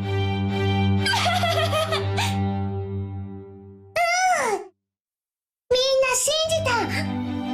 マリアは嬉しい。神様も魔女も怖がる人には恐ろしい存在かもしれませんけど、信じ敬う人にとってはきっと慈しみのある存在に違いないと思います。姉さんの言う通りだと思います。じゃあさ、せっかく殺人事件ごっこは終わったわけだし、ここで気を取り直してちゃんとベアトリーチェの言う通り碑文の謎に挑戦してみねえか。賛成。きっとベアトリーチェも喜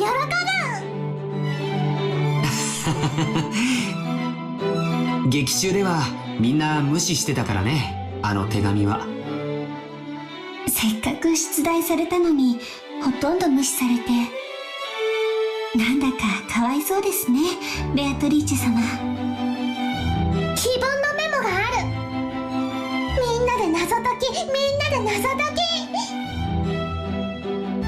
物語は多分この時点から間違ってたんだろうね。そうかもしれません。私たちはベアトリーチェ様のご指示通り碑文の謎に挑むべきだったのかもしれません。まあすっかり遅くなっちまったけどな。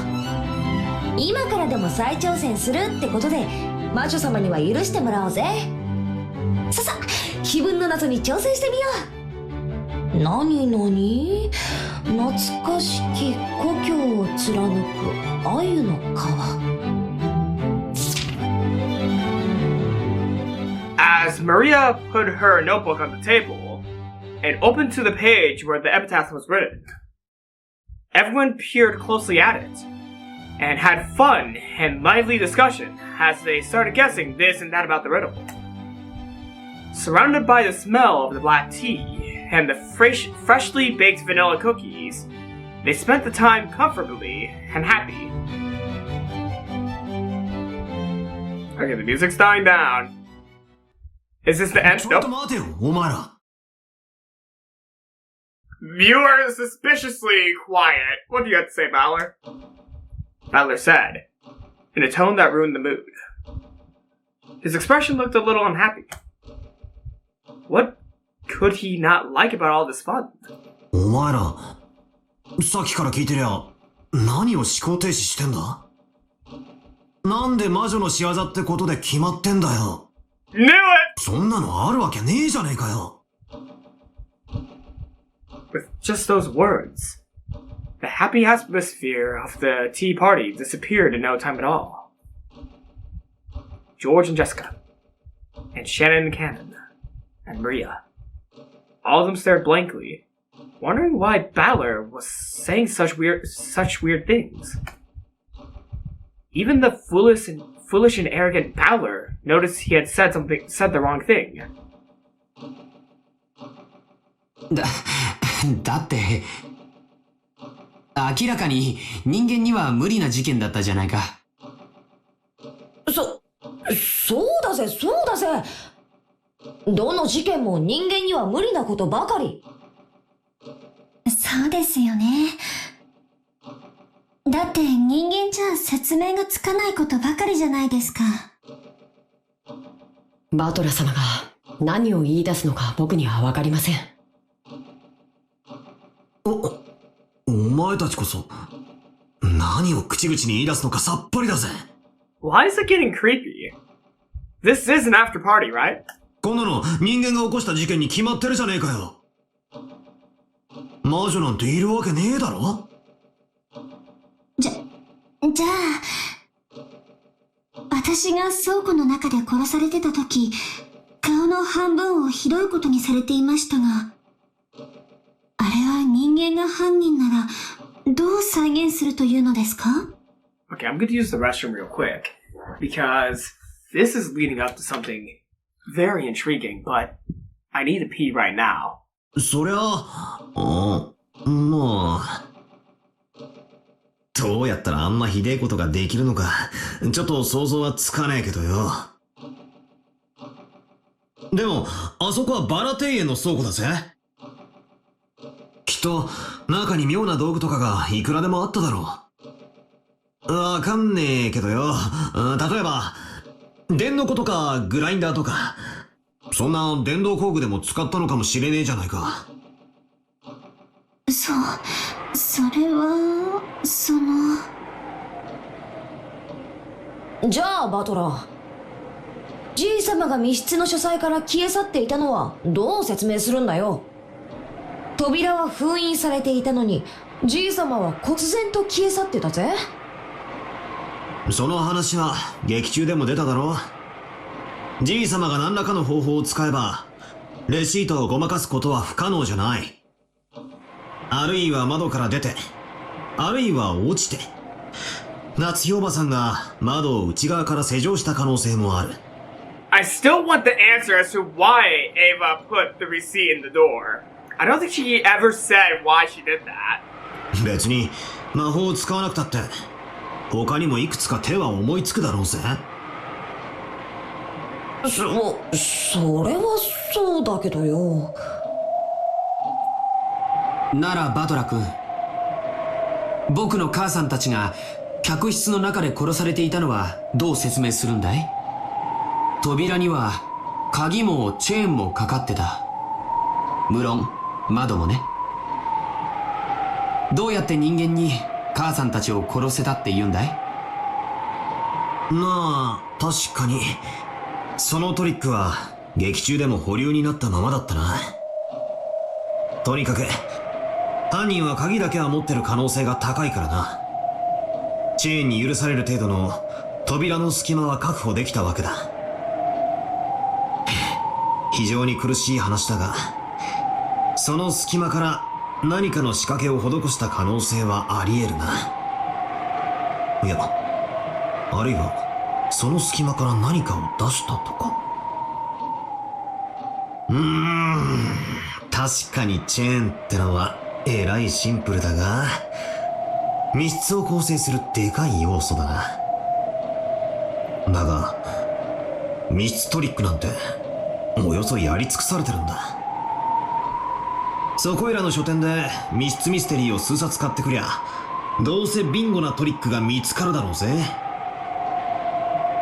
とにかく俺には思いつかねえが、どうにかやりくりすりゃ人間にできないことはないだろうって断言できる。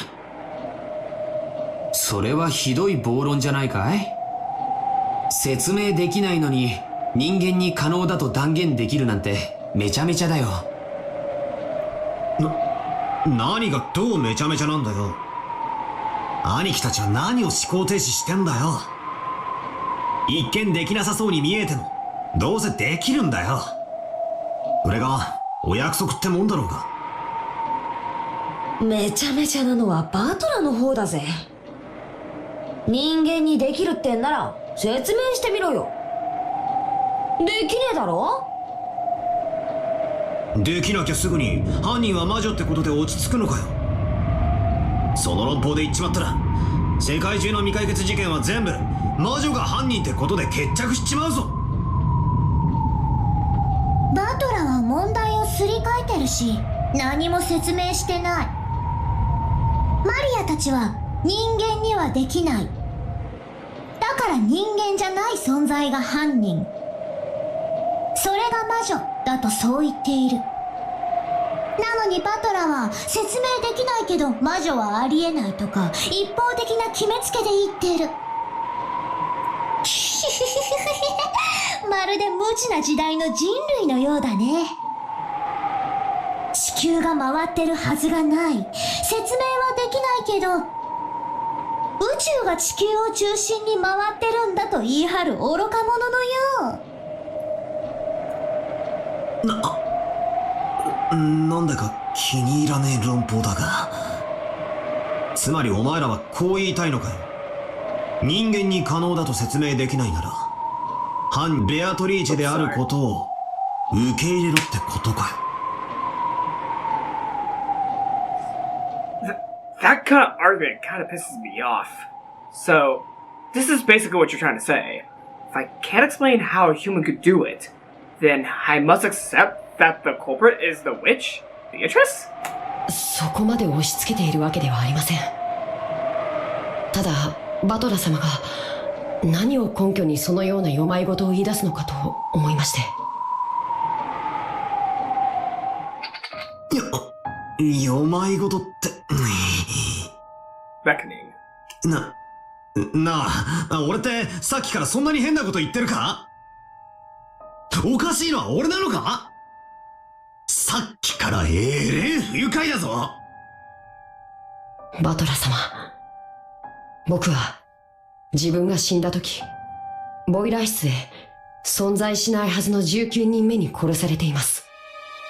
それが人間の仕業だと説明できるのですか？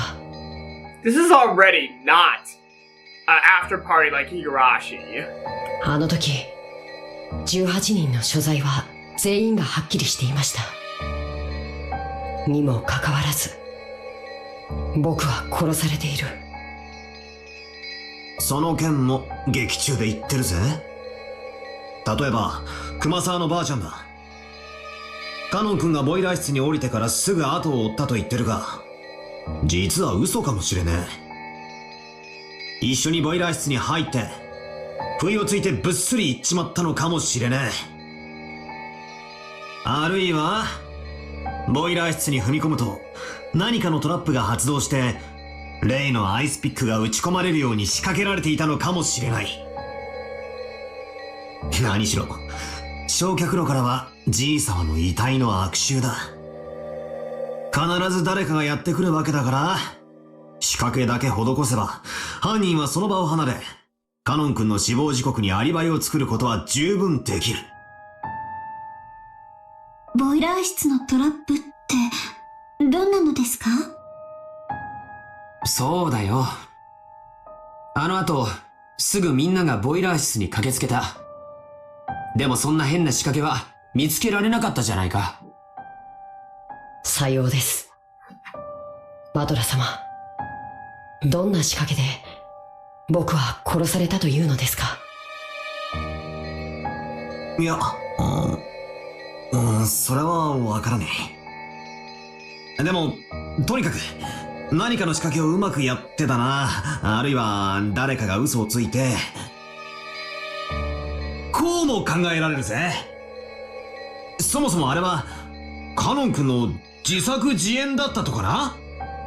そうだ、自作自演だ。エヴァおばさんたちも自作自演なんだよ。自分で密室を作り、死んだふりをした。バトラー、お前さっきから頭大丈夫か？冷たいお飲み物でもお持ちしましょうか？そこまで荒れみの目で見られるほど妙なことは言ってねえだろう。俺はあくまでもトリックを考える上での可能性について言っただけだぜ。それにほら、死者が実は死んでないなんて推理物のお約束じゃねえかよ。お約束って？つまりだ、カノン君が殺された時、確かに俺たち全員の所在ははっきりしていた。そして熊沢のばあちゃんも嘘はついてないとする。でもそれは生存者だけの話だ。もし死んだふりをして犠牲者に混じり姿をくらましていた犯人が別行動をしていたとしたら、全ては説明できる。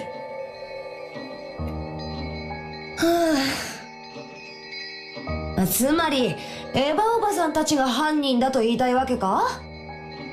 でもおばさんたちの死亡については南條先生が医者として判断してるぜ。そうです。南條先生は全ての犠牲者について確認しています。もしバトラ様の説を採用するなら、南條先生も犯人ということになりますか？そうだな。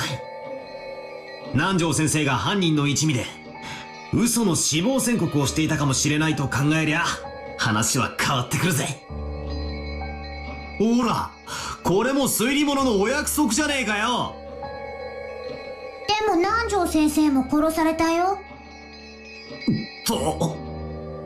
それはだな。 He was betrayed. そうさ、南條先生は偽装師なんだ。何しろ南條先生以外に検視ができる奴はいねえし、あの時はもう混乱してる状況下だ。本当に脈が止まってるかなんてのんびり確かめてる暇もなかったぜ。この論法なら死者は誰だって歩き回れたことになる。私たち最初の6人は難しかったんじゃないかと思います。だってシャッターを閉められた上に内側からは開けられない軟禁状をかけられちゃいましたし。Well, the accomplice could have just locked the door on the way out. そうだぜ。その鍵は母さんが預かった。じゃあ母さんも犯人の一味だってのかよ。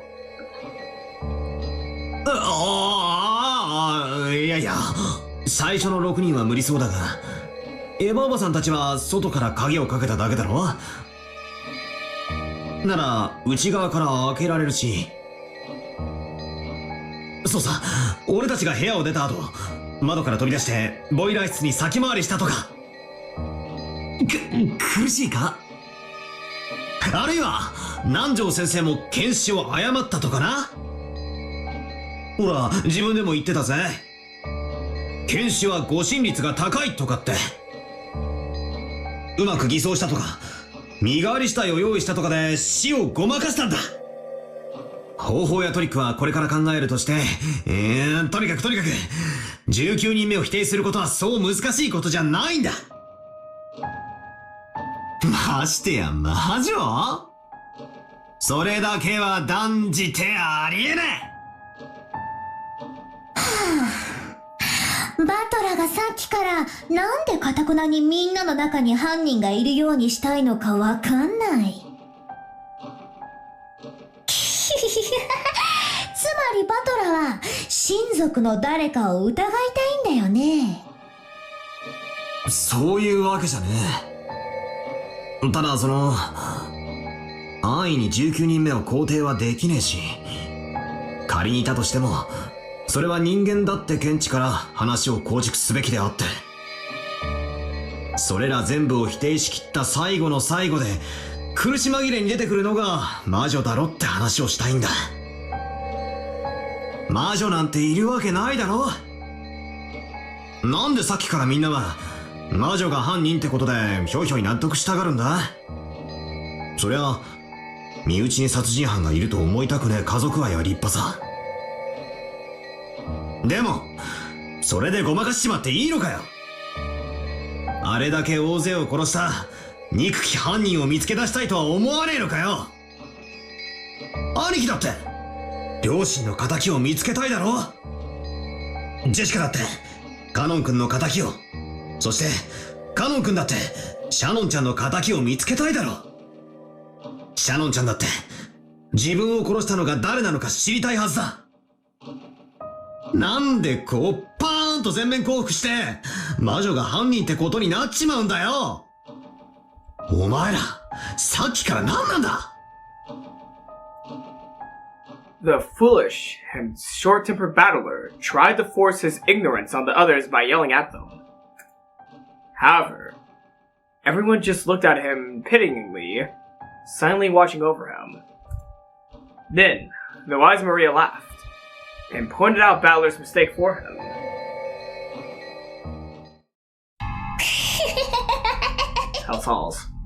呆れてるんだよ。バトラーはさっきから支離滅裂なことを繰り返しては何かを分かったような気になってるだけ。だからそれで人間にどうやって、具体的には。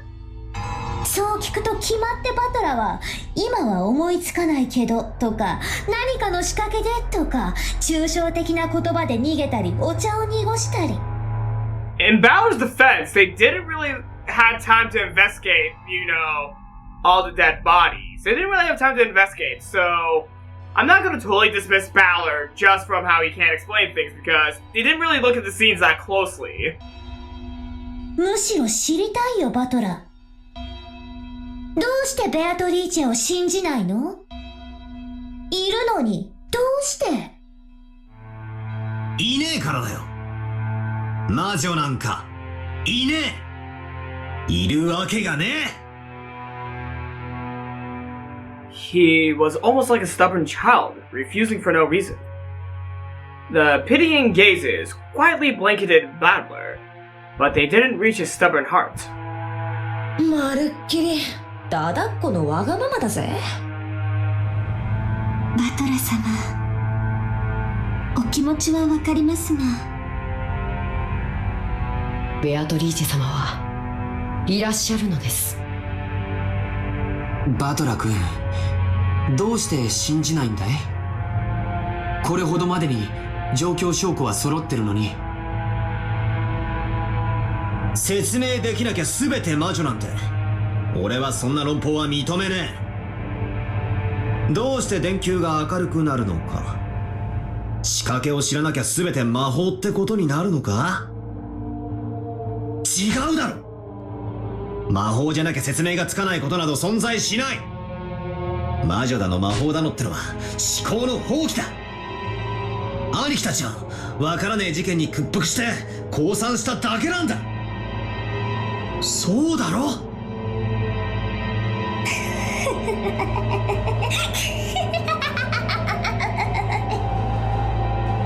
やっぱりバトラだけはどうしても信じないね。誰か一人でも信じなかったら奇跡は起きない。だからバトラのその猛獰な思い込みを改めさせなきゃ奇跡が魔法が完成しないんだよ。なるほどな。ようやく一端が見えてきたぜ。つまりお前らは俺に魔女様は存在するって言わせたいんだろ。全員が認めた嘘は真実になる、そういうこったろ。あいにくだな。ここばかりはあいにくだがそいつは全然ダメだぜ。お断りだ。お前らが俺にそう詰め寄るからこそ、だからこそ全然ダメなんだ。Is that his catchphrase? No goddamn good? Is that his catchphrase? Fuck, okay, I think he was saying Zin Zin... I forgot the last word. どうして？悪いが、最後の最後で、もう一回チェス盤をひっくり返させてもらうぜ。魔女の存在を俺に認めさせたいなら、一番簡単な方法があるはずさ。それは、人間にはできないから魔女なんていう遠回しな方法じゃない。魔女が魔法でやってみせた。それを俺に見せるだけの話なんだ。さらにだ。さっきマリアが言ったことが一番墓穴を掘ってる。誰か一人でも信じなかったら奇跡は起きないってな。真の奇跡は誰が信じようと信じまいと勝手に起こる。たとえ俺一人が信じなかったとしてもだ。だからこそ俺が信じれば成立する奇跡も魔法も、そして魔女も嘘っぱちだってわけさ。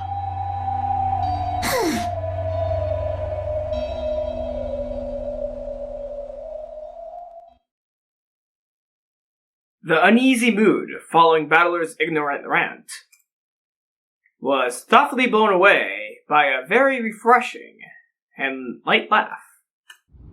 Whose laugh? Battler was surprised by that voice, which he had never heard before. When he looked at George and Jessica, at Shannon and Cannon and Maria, he noticed that they had suddenly gone respectfully silent. The painting. Beatrice!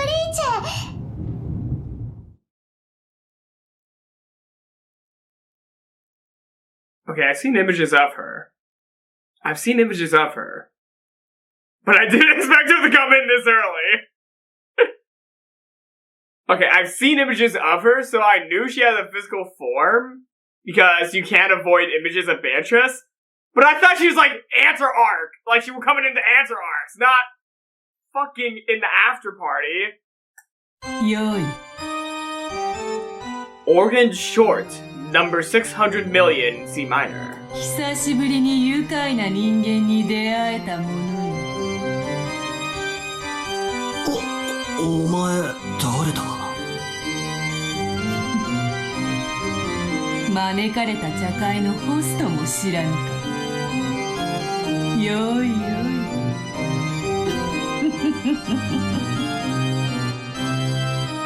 こちらのお方は1000年を生きる黄金の魔女 Did I ベ hear? アトリーチェ様にあらせられます。 Wait, can I pull up the tips? Actually, oh my god. Did she become a character on the character sheet? Oh my god. I heard the fainting. Beatrice, the Golden Witch, who has lived for 1,000 years.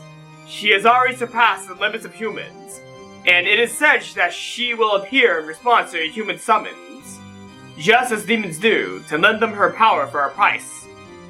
Likes black tea and ice cream, hates boredom and those who deny her existence. Ushimiya Jessica, missing. Even though she was giving a precious invitation to the Golden Land, a single idiot refused to believe in the witch, and all the magic went away. Afterwards, she was chewed to bits by demons and went to hell. Missing. Ushimiya George. Even though he was finally reunited with everyone and all were getting along so well in the Golden Land, all the magic was spoiled thanks to a stubborn idiot. Afterwards, he was chewed to the bone by demons and went to hell. Ushimiya Maria. Missing. Ushimiya Battler. Missing. The fool who spoiled a world where everyone could have been happy. Beatrice is very angry, but for some reason, she looks like she's having a lot of fun. Almost as if he's the first fun new toy she's had in 1,000 years. If only this idiot could just hurry up and see you like the rest. ご機嫌うるわしゅう、ベアトリーチェ様。バトラ君の暴言をどうかお許しください。こいつは頑固です。まだ自分の置かれた状況が分かってなくて。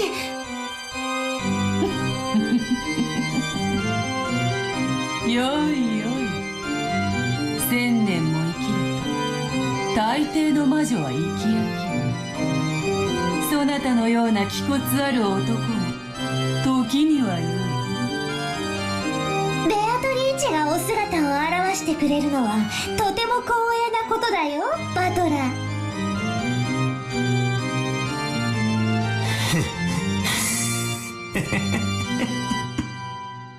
こりゃたまげたぜ。そこまでして俺に魔女が19人目が犯人だと思い込ませてえのかよ。ますますに気に入った。だから全然ダメだぜ。Zinzin Dumbase. I did not pronounce that correctly, but I heard it this time. お前はマリアたちが主張する魔女ベアトリーチェの幻影というわけだ。そして全員がその存在を信じることでようやく存在を許される。そういう虚構の存在なんだろ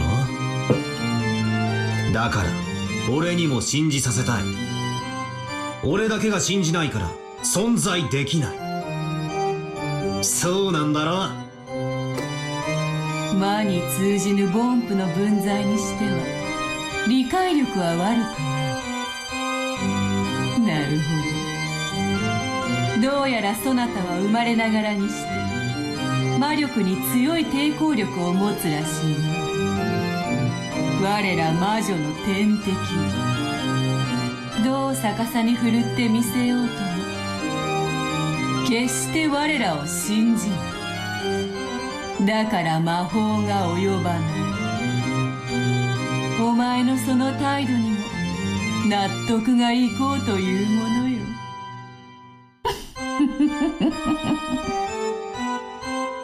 何を言ってやがるかさっぱりだぜ。わざわざお姿まで表してもらって恐縮だが、俺はお前さんの存在なんてこれっぽっちも信じやしないぜ。確かにこの2日間妙なことは何度か起こった。さっきマリアに言われた通り、俺はそれら全てにトリックの説明がつけられると思っているが、だからといって屈するわけじゃない。 Can I skip a line? No, I don't think I did. I can't tell. 俺は兄貴たちとは違うぜ。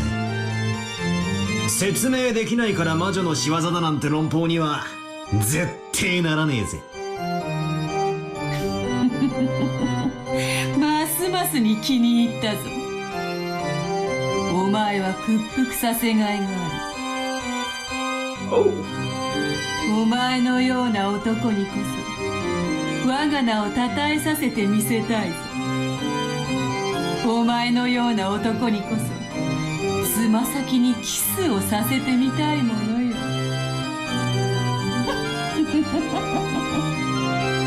Oh. 寝言言いたきゃ好きなだけ言ってろ。俺はお前なんか否定してやるぜ。全ての出来事を人間とトリックで説明してやる。そこには一遍たりとも魔女も魔法も入り込む余地はねえ。よい。それでこそ1000年の退屈も紛れるというものよ。ならば聞こう。お前は先ほどエヴァたちを殺すのに扉の隙間を利用すればよいと言ったね。人間とトリックでどう殺してみせるのか説明するがいい。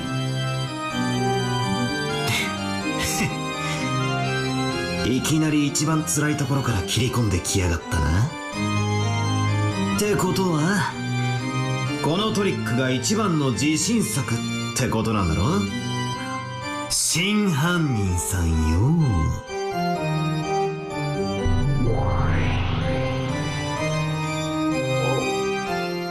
Beatrice shook her golden pipe, and 7 colors of gentle smoke trailed out at the end.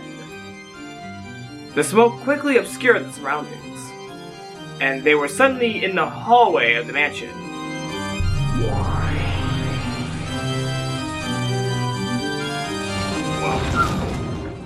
front of their eyes, a slightly open door secured by a chain.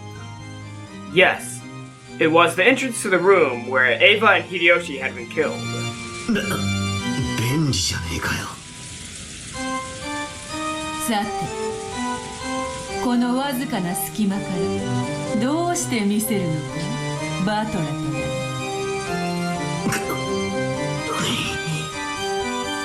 と。多分あのアイスピックを打ち出せる射出機があるんだ。そいつを使って。その隙間からは見えぬベッドの上のエヴァをどう狙うのか。そしてバスルームにこもり扉を閉めた秀吉をどう狙うのか。くそ、隙間はある。何か方法があるはずなんだ。お前に思いつかぬならわらわがやってみせてもよいぞ。ほう、魔女様ならどうやって見せるってんだよ。お手並みを拝見してやろうじゃねえか。バトラ、ベアトリーチェに口の利き方が存在。よいよい、愉快な男よ。それでこそ屈服させる楽しみが増すというものよ。そんなに俺につま先にキスをさせてえかよ。俺が降参したらな。だが見てろ、きっと俺がこのトリックを暴いて逆にてめえを俺のケツにキスさせてやるぜ。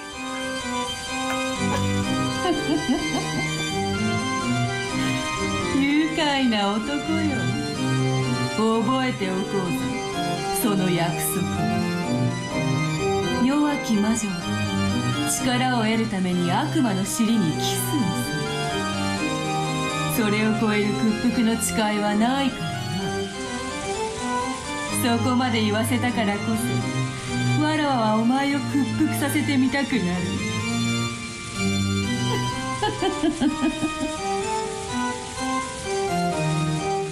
Paying no mind to Battler's crude ranting, Beatrice once again waved her golden pipe. Yes, for that golden pipe was her precious magic wand. さあさあおいでなさいな子供たち。我こそ煉獄の案内人。滞在を許せし7つの悔いを持て。I have to say, I really like her design. Guided by those magic words, which sounded like a psalm, 7 stakes gathered. They were the stakes of the 7 demons, symbolizing the deadly sins of sinful people. ベルゼブブにアスモデウス。さあさあ罪を許しなさい。罪人の魂を解放なさい。Ah, fuck, I forgot the name of the demons and what sin they represented. Fuck.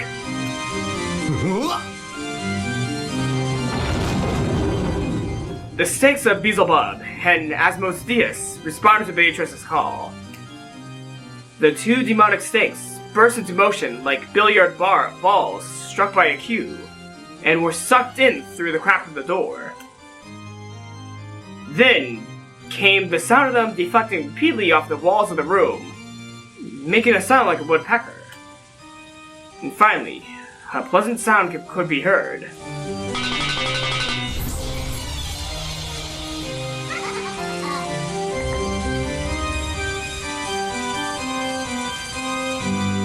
Oh. It was a small, satisfying sound, like the one heard when someone is chopping firewood, and the falling axe neatly and easily slices through the wood. It was the sound of the two stakes, burying themselves deep into Ava and Hideyoshi's foreheads. ど真ん中というところ。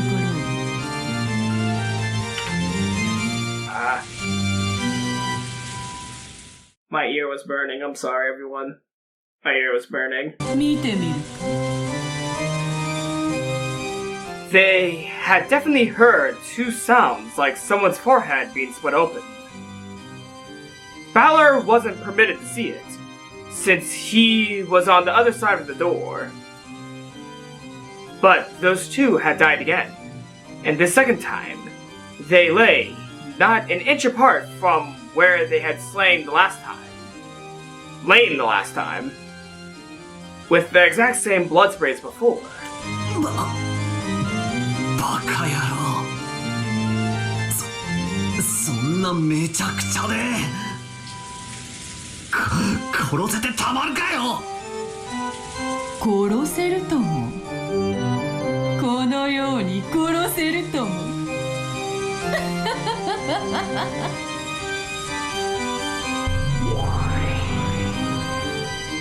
Back to the parlor. Suddenly, oh no, tea party room, yeah. Suddenly, they were no longer in the hall, but seated at the tea party they had started from.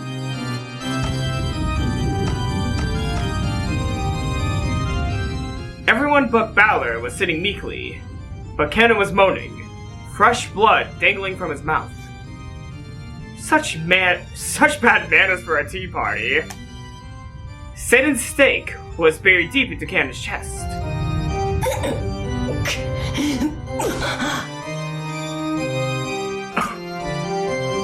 カノン君。カノン君。くそー。 Balor was the only one getting agitated. George, Jessica, Shannon. Everyone else was meekly hanging their heads like students being told off by their teacher. カノンはさまつな怒りにとらわれ、わらわの宴を乱そうとした。怒りにとらわれやすいのがお前の大罪よ。Satan was angry, yes, alright.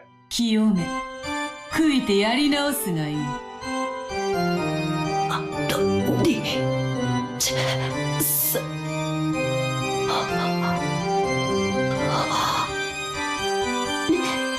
ベアトリーチェ様、どうかお許しください。カノン君は十分に反省したと思います。よい。わらわは敬う者に寛大である。ふざけるな。こんな三本芝居で俺がお前の存在を認めると思うなよ。何が1000年を生きた魔女だ。てめえのトリックなんざ1000年じゃねえ。せいぜい100年程度のミステリー界が作ったお約束の累積上にあるだけだ。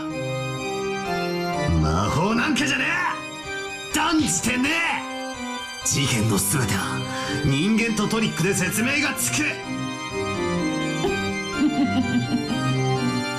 我が1000年を人間どもの100年で語るか。よいよい。だからこそわらわはお前を気に入る。愚かなバトラ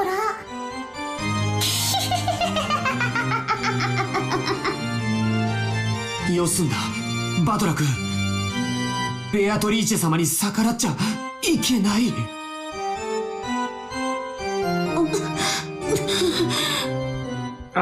She's killing them all? Shannon started moaning, holding her cheek. Maybe she had a toothache. But it didn't look anything like a toothache. A slight redness spread across the cheek Shannon was holding. It looked like that redness was causing Shannon unbearable pain.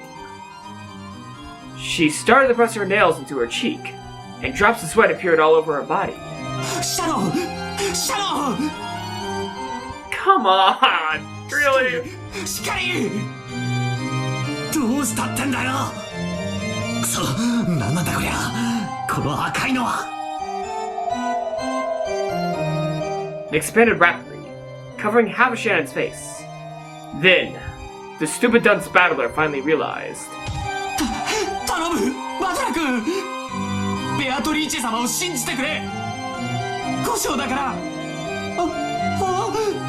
君が信じないから。信じないから。魔法が魔法が解けてしまう。 What the fuck? For the first time in his life, Balor heard that sound, like a pomegranate splitting. The red splay even landed on Balor's face. How sad. Shanna's face had been split in half, and her last horrible moments in that storehouse had been repeated once again. Shadow! Shadow!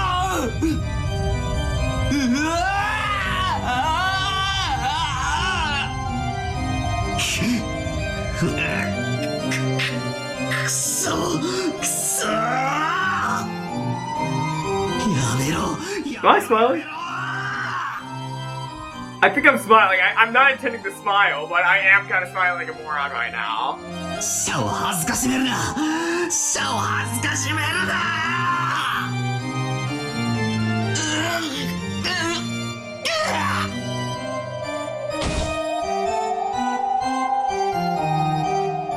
This time, red patterns began to spread across George's entire body. It was like a beautiful cloud drawn by milk when it is poured into black tea. They slowly spread out and extended across his entire body. As they grew more saturated in color, they seemed to give George increasingly greater pain. Looking at those bizarre patterns, Balor was petrified as he frantically thought with his pitifully clumsy imagination about the nature of the strange deaths that George and the others had experienced. For long, that redness reached the nearby Jessica as well.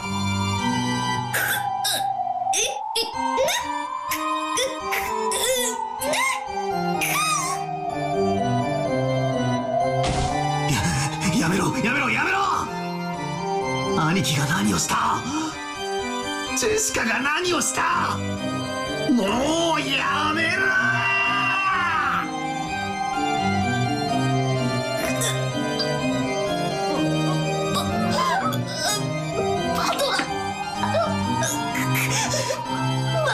魔女なんかにくじけるんじゃねえぜ否定しろぶっ消してやれこいつは誰が一人でも否定する限り存在できない経営なんだ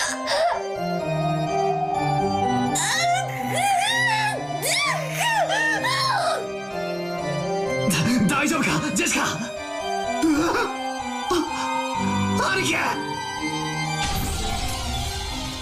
George was no longer shaped like a person.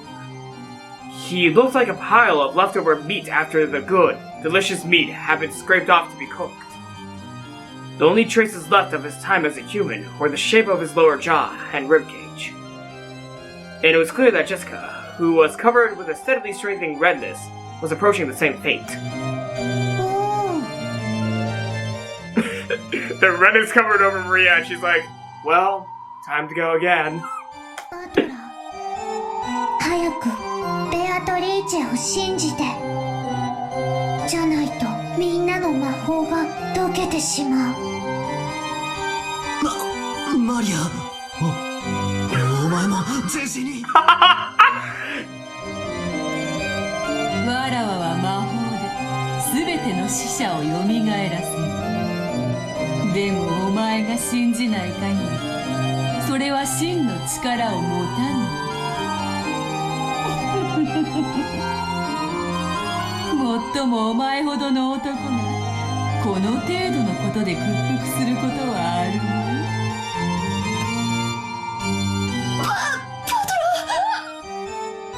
私たちは身内を疑いたくなかった現実から目をそらしたから魔女に屈してしまったでもパトラなら魔女になんか屈しない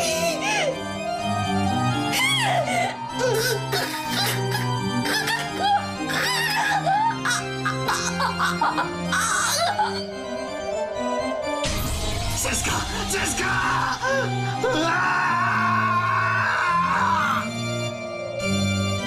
How sad. Jessica met the same end. Just like George, she ended up like a butcher's leftovers. Broken apart, melted, and all mixed up. So you couldn't tell which was George and which was Jessica anymore. バトラ泣かないで。ベアトリーチェは死者を何度でも蘇らせてくれるよ。だから悲しくないよ。だから死んでも平気。And the redness began eating into the whole of Maria's body. When he saw this, the foolish battler screamed out loud.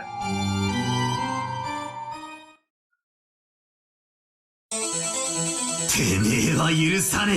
絶対に許さねえ。何が魔女だ、何が魔法だ。俺は全身全霊をかけてお前を否定してやるぞ。何が何でもてめえを認めるわけにはいかねえ。俺をここまで敵に回しやがった以上、絶対にてめえだけは許さねえ。許さねえ、許さねえ、絶対許さねえ。 This is awesome. よくもこの後ろ宮バトラーを敵に回しやがった。何が何でも貴様を否定してやるぞ。どんな不可解だろうと全部人間で説明してやる。てめえをこの世から細胞のひとかけらまで残さず消し去ってやる。 Umineko no Nakukora ni Rondo the Witch of Reasoning Stat Supervision Rikishi no 7th Expansion Original picture TCV. I'm not gonna read the credits.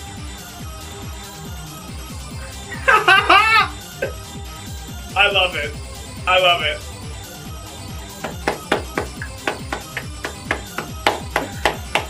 Oh my god. Oh my god. Man, I love this. I love this. I fucking can't wait till episode 2. God, that was good. That was really good.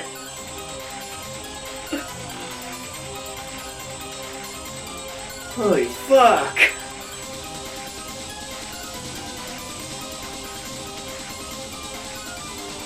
Alright, let's see that. Let's see. Oh! Or that's okay.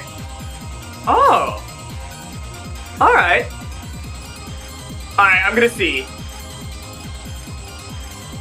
Alright. Yep. Itoa Miki is Ava.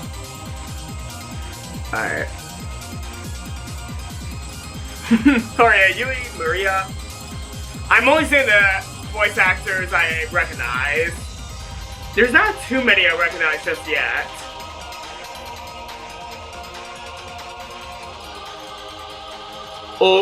Ohara Sayaka.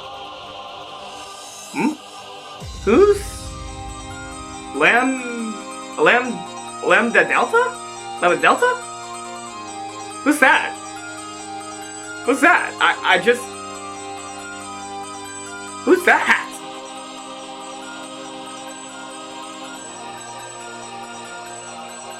Was there a secret character I didn't find? Or maybe they added that by mistake for the next chapter.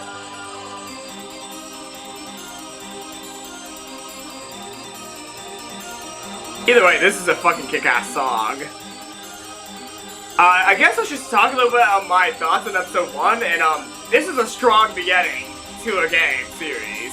Like, this is a strong beginning. I cannot wait to read episode 2. Like, I can't really progress my thoughts right now about my thoughts on, you know, how much I really enjoyed this, but after you've seen like 18 videos of me playing these games, you can probably tell that I'm really enjoying myself while playing Umineko no Nakukora ni. So yeah, I'm definitely going to be playing the other games very soon.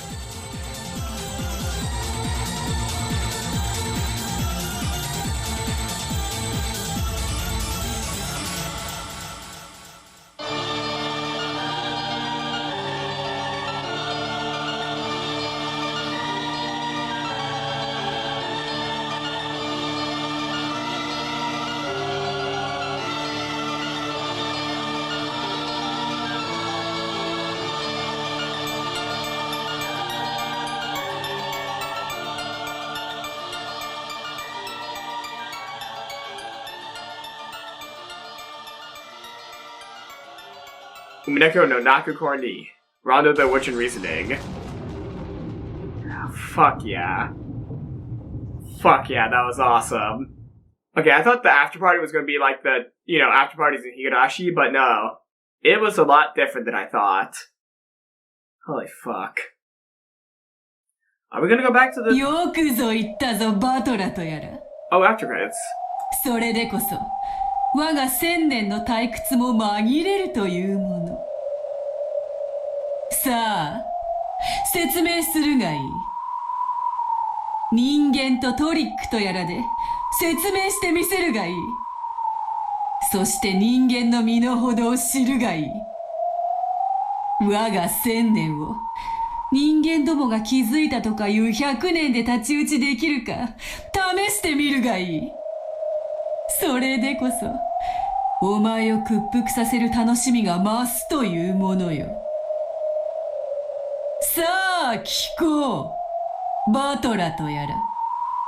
マリアの手紙は、6人の殺し方は、シャッターは、レシートの封印は、チェーンの密室は、カノンのボイラー室は、源氏たちの客間は、夏日の自殺は、碑文の謎は、隠された黄金のありかは。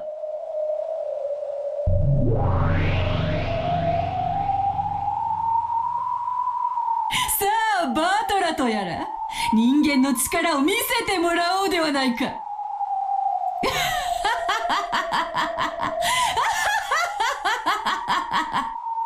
Awesome.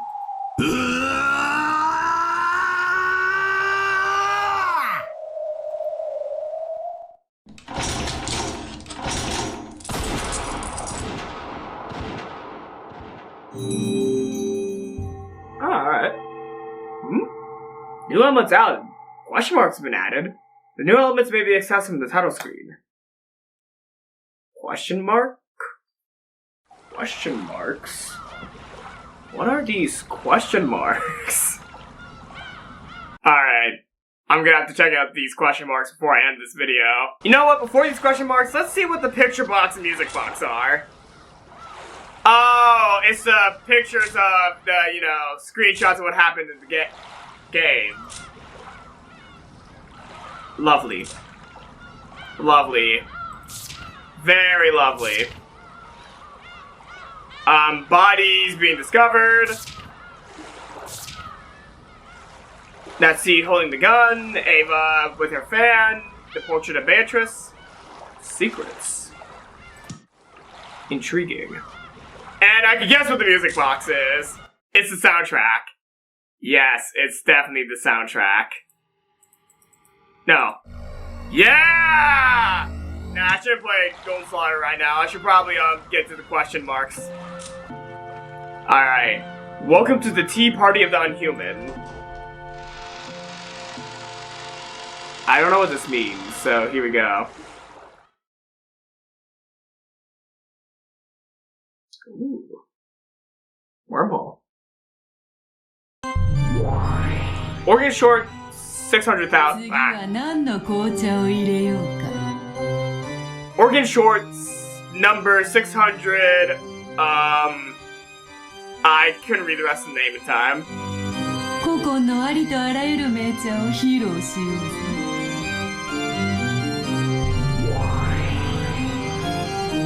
梅干し紅茶。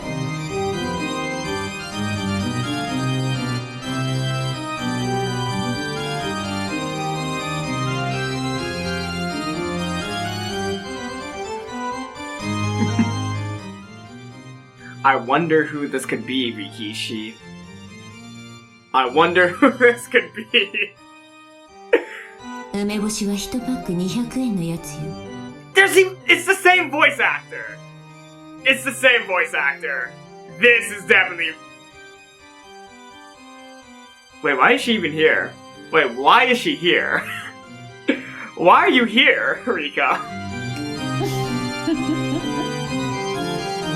1000年紅茶をたしなんだが、そのようなものは知らぬ。つくづくこの世は生き飽きぬものよ。ベアト、そんなにも敵意をむき出しにしなくてもいいわ。私は単なる旅の魔女。あなたの領地のルールを犯しに来たつもりはないわ。敵意などみじんも。Yeah, I'm still a little bit confused by why Rika's here, but we might get answers throughout the story. 伝説の魔女ベルンカステル教に粗相がないか気が気でならぬだけ。 Lady Burncastle? Wait, is she in the characters? I heard the jingle. Lady Burncastle? The Witcher Fragments, who has lived for 1,000 years.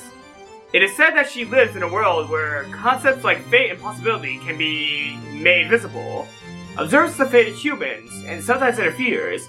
In other words, sometimes she is with you, and is your only friend. Understand? Likes wine and spicy foods, hates boredom and those who never learn. Her name may be Burncastle, but I'm seeing Rika. Am I wrong to think that she's Rika? And also, she has the cat tail. Kind of like a punishment game? Punishment game where Rika wears a cat tail. You know what? You know what? You know what? You know what? Hold up a second. Hold up a second. Let me go to Rika Furude's page on the Higurashi Wikia real quick. I'm sorry I'm deviating from the story, but I wanted to show something. Maybe I should show the PS3 sprite. Okay, Neko. Oh, she doesn't have the bow. Burncastle has a bow, but Rika does not have a bow. Does she have a bow in any version? Okay, no bow. No bow. Okay, there's no bow in any of the worlds. Huh. Interesting. Interesting. But I'm still sensing Rika from you. I'm still sensing Rika from you. And, well, that's Beatrice, so that's easy to yeah, Beatrice. And Burncastle. Wait, is she Frederica Burncastle? She might be Frederica Burncastle from Higurashi. 誤解があるわね。私は無力よ。あなたのように一人を100殺す恐ろしい力を持った魔女の前には全くの無力。その無力な魔女殿が何人たりとも寄せ付けぬ力をお持ちなのだから恐れ入る。かの大魔女ラムダデルタ教を短期にて退けられたのだから。Lambda Delta? Oh. Okay, let's... Beatrice, can you repeat? Oh, no, she can't repeat it. Okay, maybe they'll repeat that name again because I don't know how to pronounce that. コンクラベに勝っただけよ。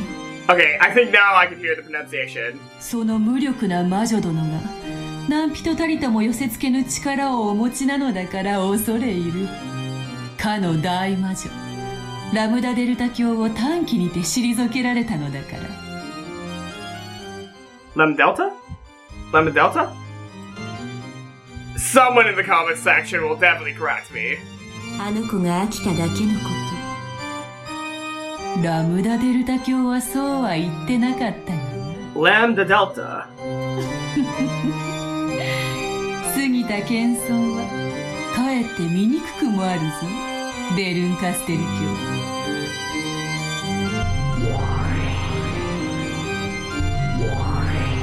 あの子恐ろしい力を持っている。一人を必ず殺す力。しかしこの世に必ずは存在しない。1をいくら割ろうとも決してゼロにはできぬように。あの子それを限りなくゼロに近づけ、限りなく絶対を生み出す力を持つ。あんな恐ろしい魔女と戦うのは二度とごめんよ。しかしそなたはゼロでない限り必ず成就させる力を持つ。この世に必ずは存在しないとのたまう今日ご自身が必ずの力をお持ちでおられる。恐ろしい恐ろしい。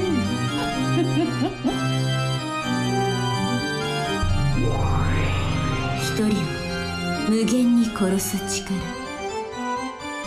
私はあなたの方が恐ろしいけれど。ご冗談を。そなたから見ればこんなのはさまつな力。褒めても何も出ぬとはまさにこのこと。世辞は滞在費代わりに。私がかけらを渡り退屈から逃れ続ける逃亡の旅人。Kakara Fragments。あなたが面白そうなことを始めたと聞いたからやってきただけのこと。あなたが面白くなくなったら勝手に出ていくからご心配なく。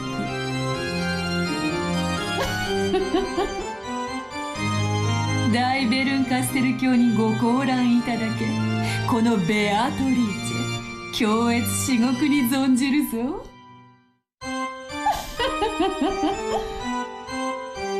してご感想は。ラムダデルタはとても残酷で恐ろしいけれど理解できる子だった。あなたは一見慈しみがあるけれど全く理解できない。だからあの子よりずっと恐ろしい。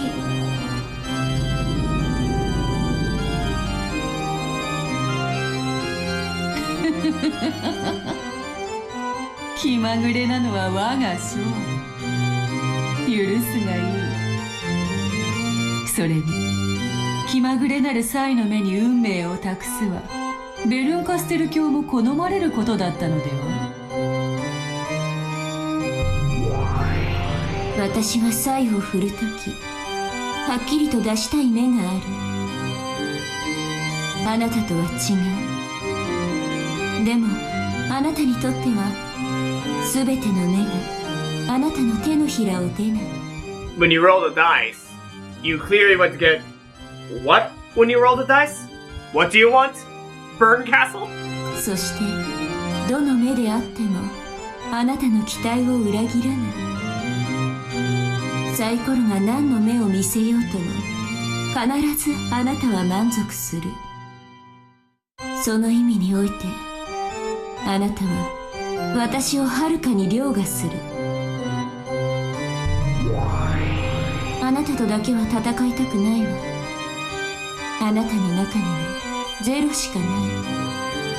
だから私の力ではあなたから勝機を得られない。最悪の相性よ。ラムダデルタなら逆に相性がいいのかしら。あなたの無限を殺せるでしょうか。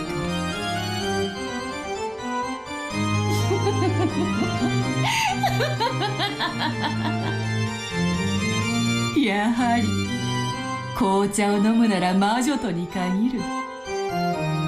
退屈しない。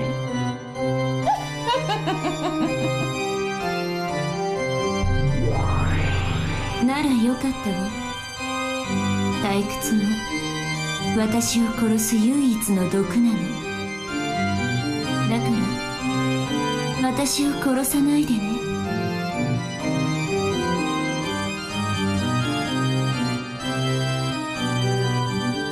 No, I'm not gonna say it. I'm not gonna say it. 無限の魔女ベアトリーチェ卿。それがお望みならこのベアトリーチェさらに楽しませてお見せしましょう。ならすぐにでも次のチェス盤をお持ちした方がよろしいか。そなたにはどうも紅茶よりも次なる物語の方がおかわりにふさわしいらしい。しばし待たれよ。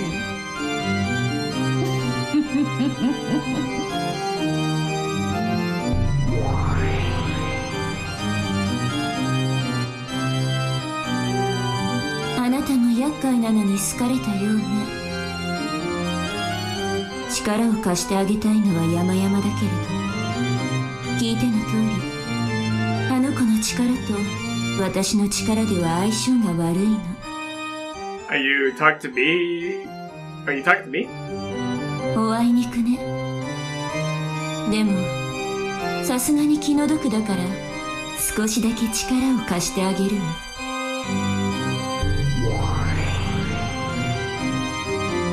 まずあの子のこと、ベアトリーチェという名の存在を持っているけれども、だからといってそれは一個体の女性とは限らない。意味がわかる？つまりあれは人間の誰かじゃない。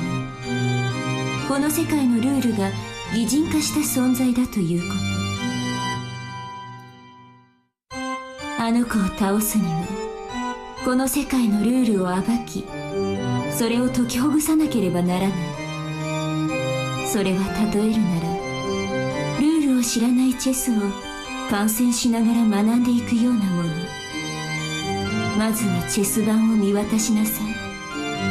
そして駒の動きと役割に気づきなさい。そしてあの子のゲームの勝利条件を探りなさい。それらが暴けた時、そこにあの子の心臓がさらけ出される。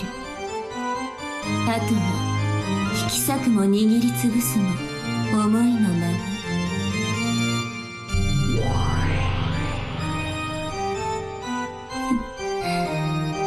私も気前がいいわね。かつて人並みだった頃、私はたったこれだけのことを気づくのに100年をかけたのに。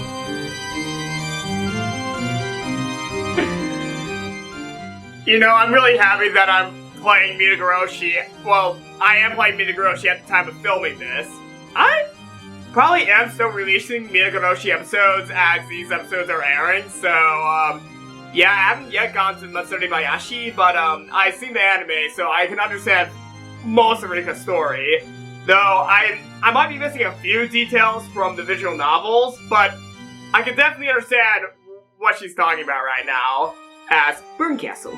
これはベアトに囚われた哀れなあなたへのささやかな選別、さながら一本のスプーン。スプーンはスープを飲むのに使うだけじゃない。あなたを閉じ込める赤狼を掘り抜き、魔女の目玉をえぐる武器にもなる。もちろん永遠の赤狼の中で水のようなスープを延々とすすり続けるのにも使えるだろうけど、勘違いしないでほしいのは、私はあなたの味方のつもりはないということ。あなたに感情移入はするけれど、あなたの手助けはしない。あなたがテレビの前でその向こうの人物にいくらエールを送っても届かないのに似てるわ。だから私が魔女だってわかるでしょ。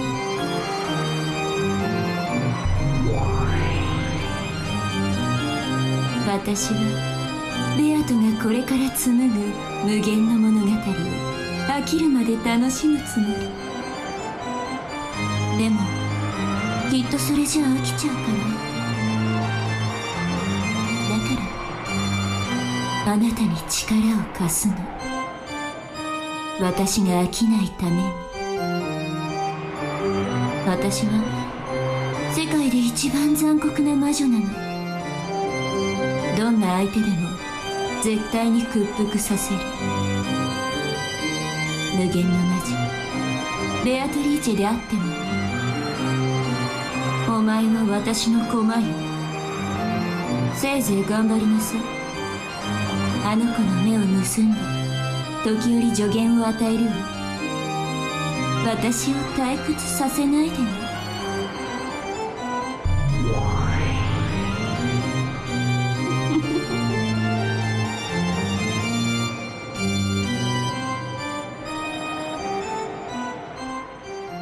Oh man. That's really interesting. Oh, that's so fucking interesting. Oh, is that it?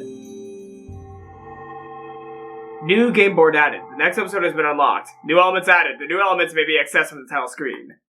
Wait, I got another element? What else did I get? Wait, what else did I get? I got the characters and tips! Wow. Wait, can I see the characters? Yes, this is a complete character sheet. Alright. Well, oh. Execute. What? Human side. Okay, that's Beatrice. Which side? There's Beatrice, Burn Castle. What does execute and resurrect mean? Did I just kill? What?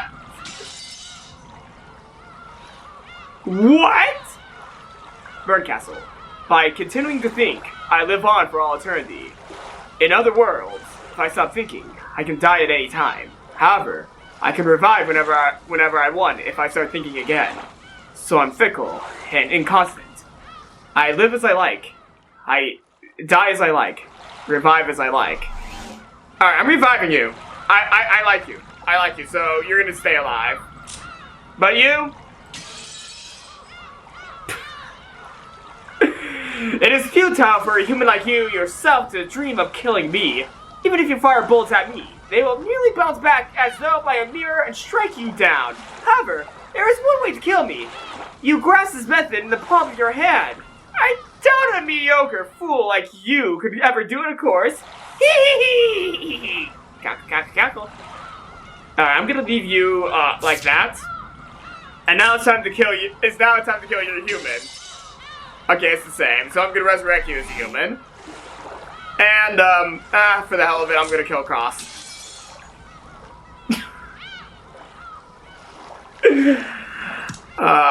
Man. Interesting.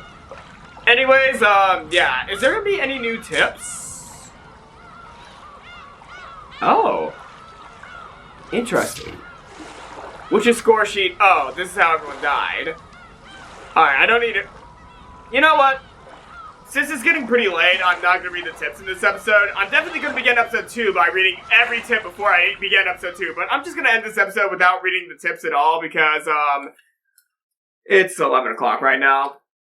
I'm kind of getting a little bit tired, so I'm gonna save you all the tips for the end of this video. But, I do want to read the, sawed-off rifle, Kenzo spec, and the 7.6 of Purgatory.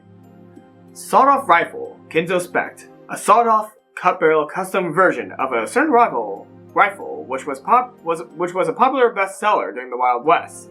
The modification dramatically increases the portability and old-school charm in exchange for a devastating drop in range. In addition, consecutive shots can be fired as quickly as a pistol if one works the lever action skillfully enough.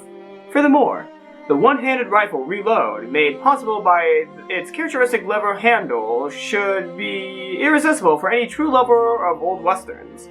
To match with Kenzo's personal preferences, it was made to handle .45 long Colt bullets. The gun holds 4+1 shots. And the 7.6 of Purgatory.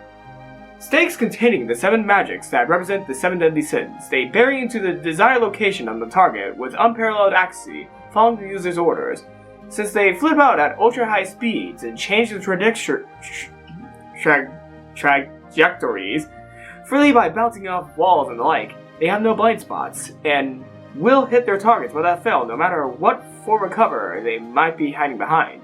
Additionally, their power can be tuned to the part of the body they will strike. Extremely powerful as weapons, but they cannot target pure people who have not committed one of the 7 deadly sins, or those who have a strong resistance to magical power. I am going to go ahead and add episode 1 of Umineko no Nakuhora ni onto my top 100 visual novels page on my phone, if you can see my previous entries. And I'm going to add this one. Alright, I'm going to go ahead and add it, and then I'm going to show you what I put it right before I end the video. So here we go. Umineko. When the Seagulls Cry, episode 1, Legend of the Golden Witch. Oh, I almost wrote Golden Sloth by accident. Oh my gosh. There we go. in my top 100 visual novels page, this is what Umineko When They Cry, Episode 1, Legend of the Golden Witch, had received my top 100 visual novels according to my personal phone references. My phone's dying. There we go. And I'm surprised I did not get a notification as I was showing my phone on screen.